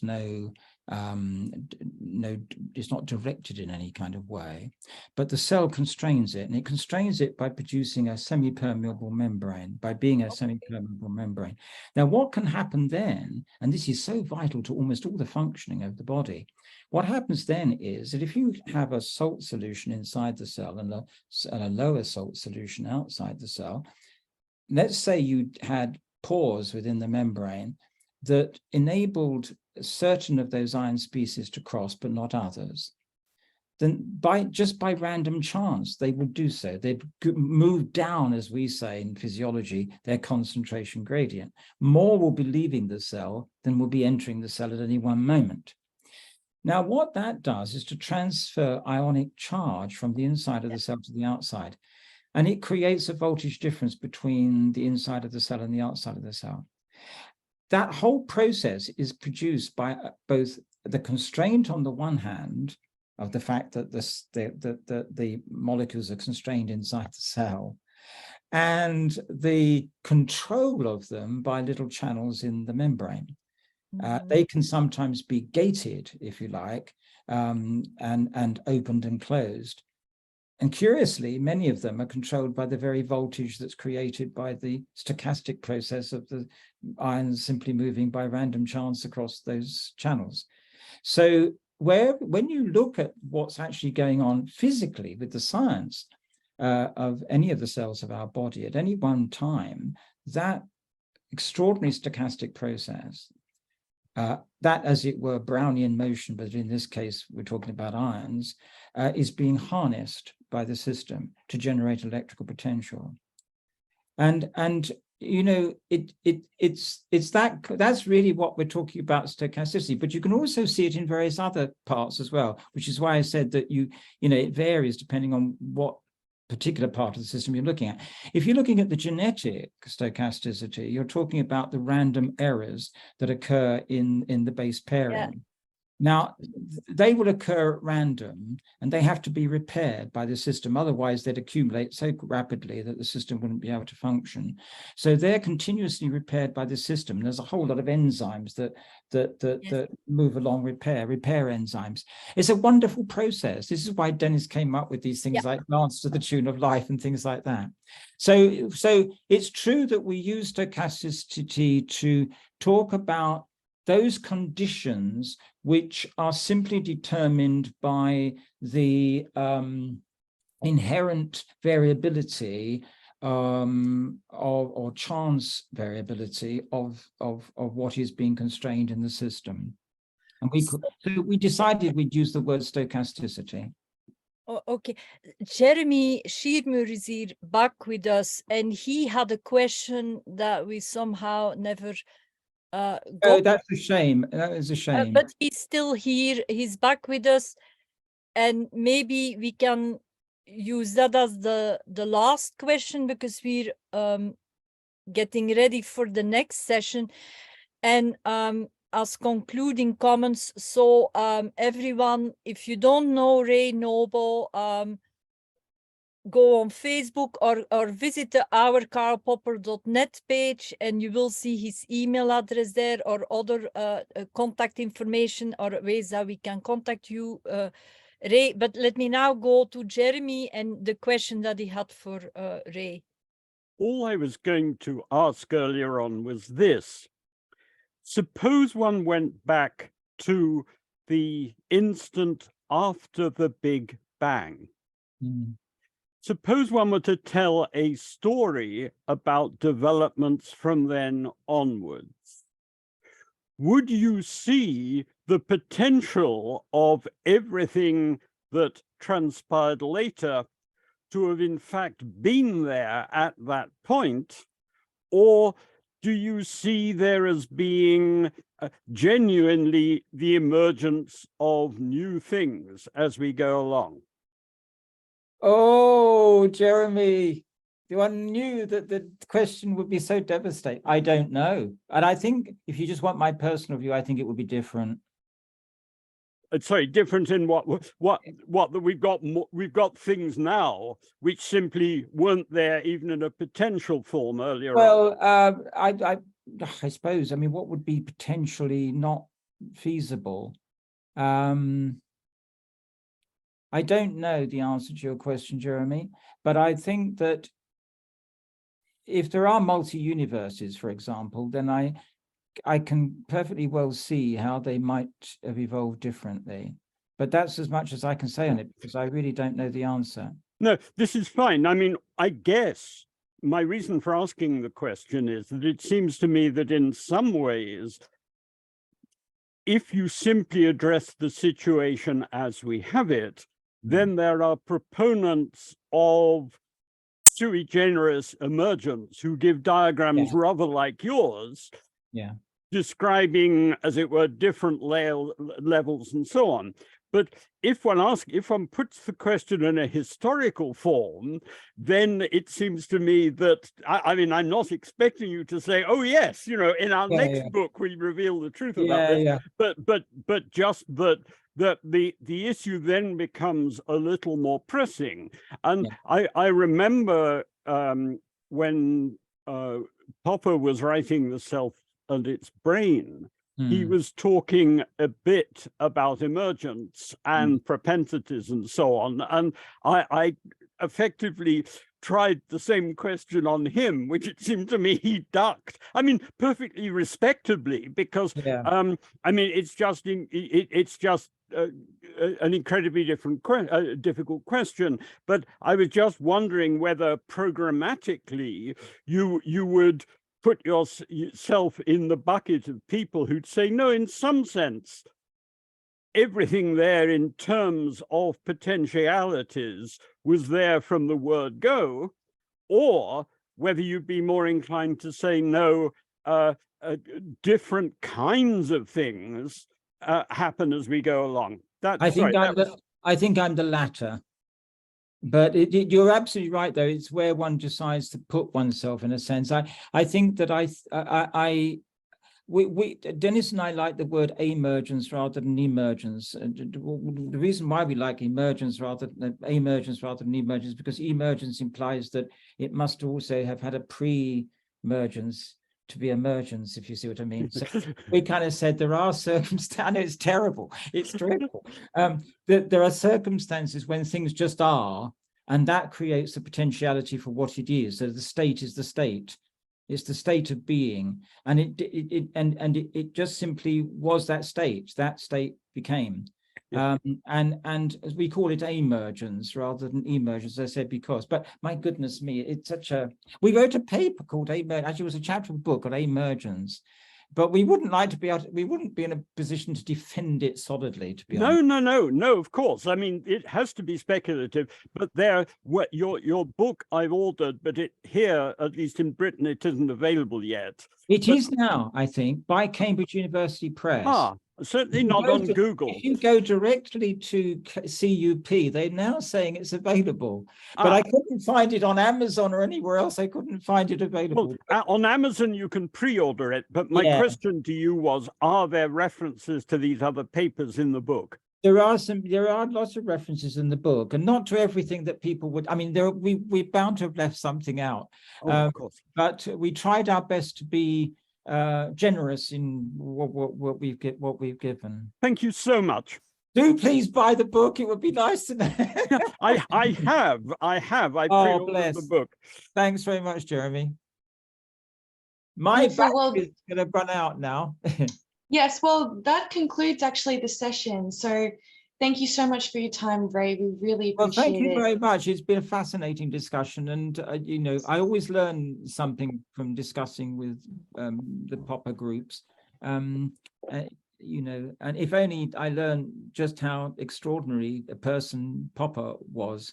and his thinking, and it certainly has been an enormous influence on me. Thank you very, very much. Yeah. And Thank you very much, Ray. Thanks for your time. And thank you, Sadia. Good questions. Don't know that we had all the answers, but okay, bye-bye. Thank you. Thank you. Thanks, Ray.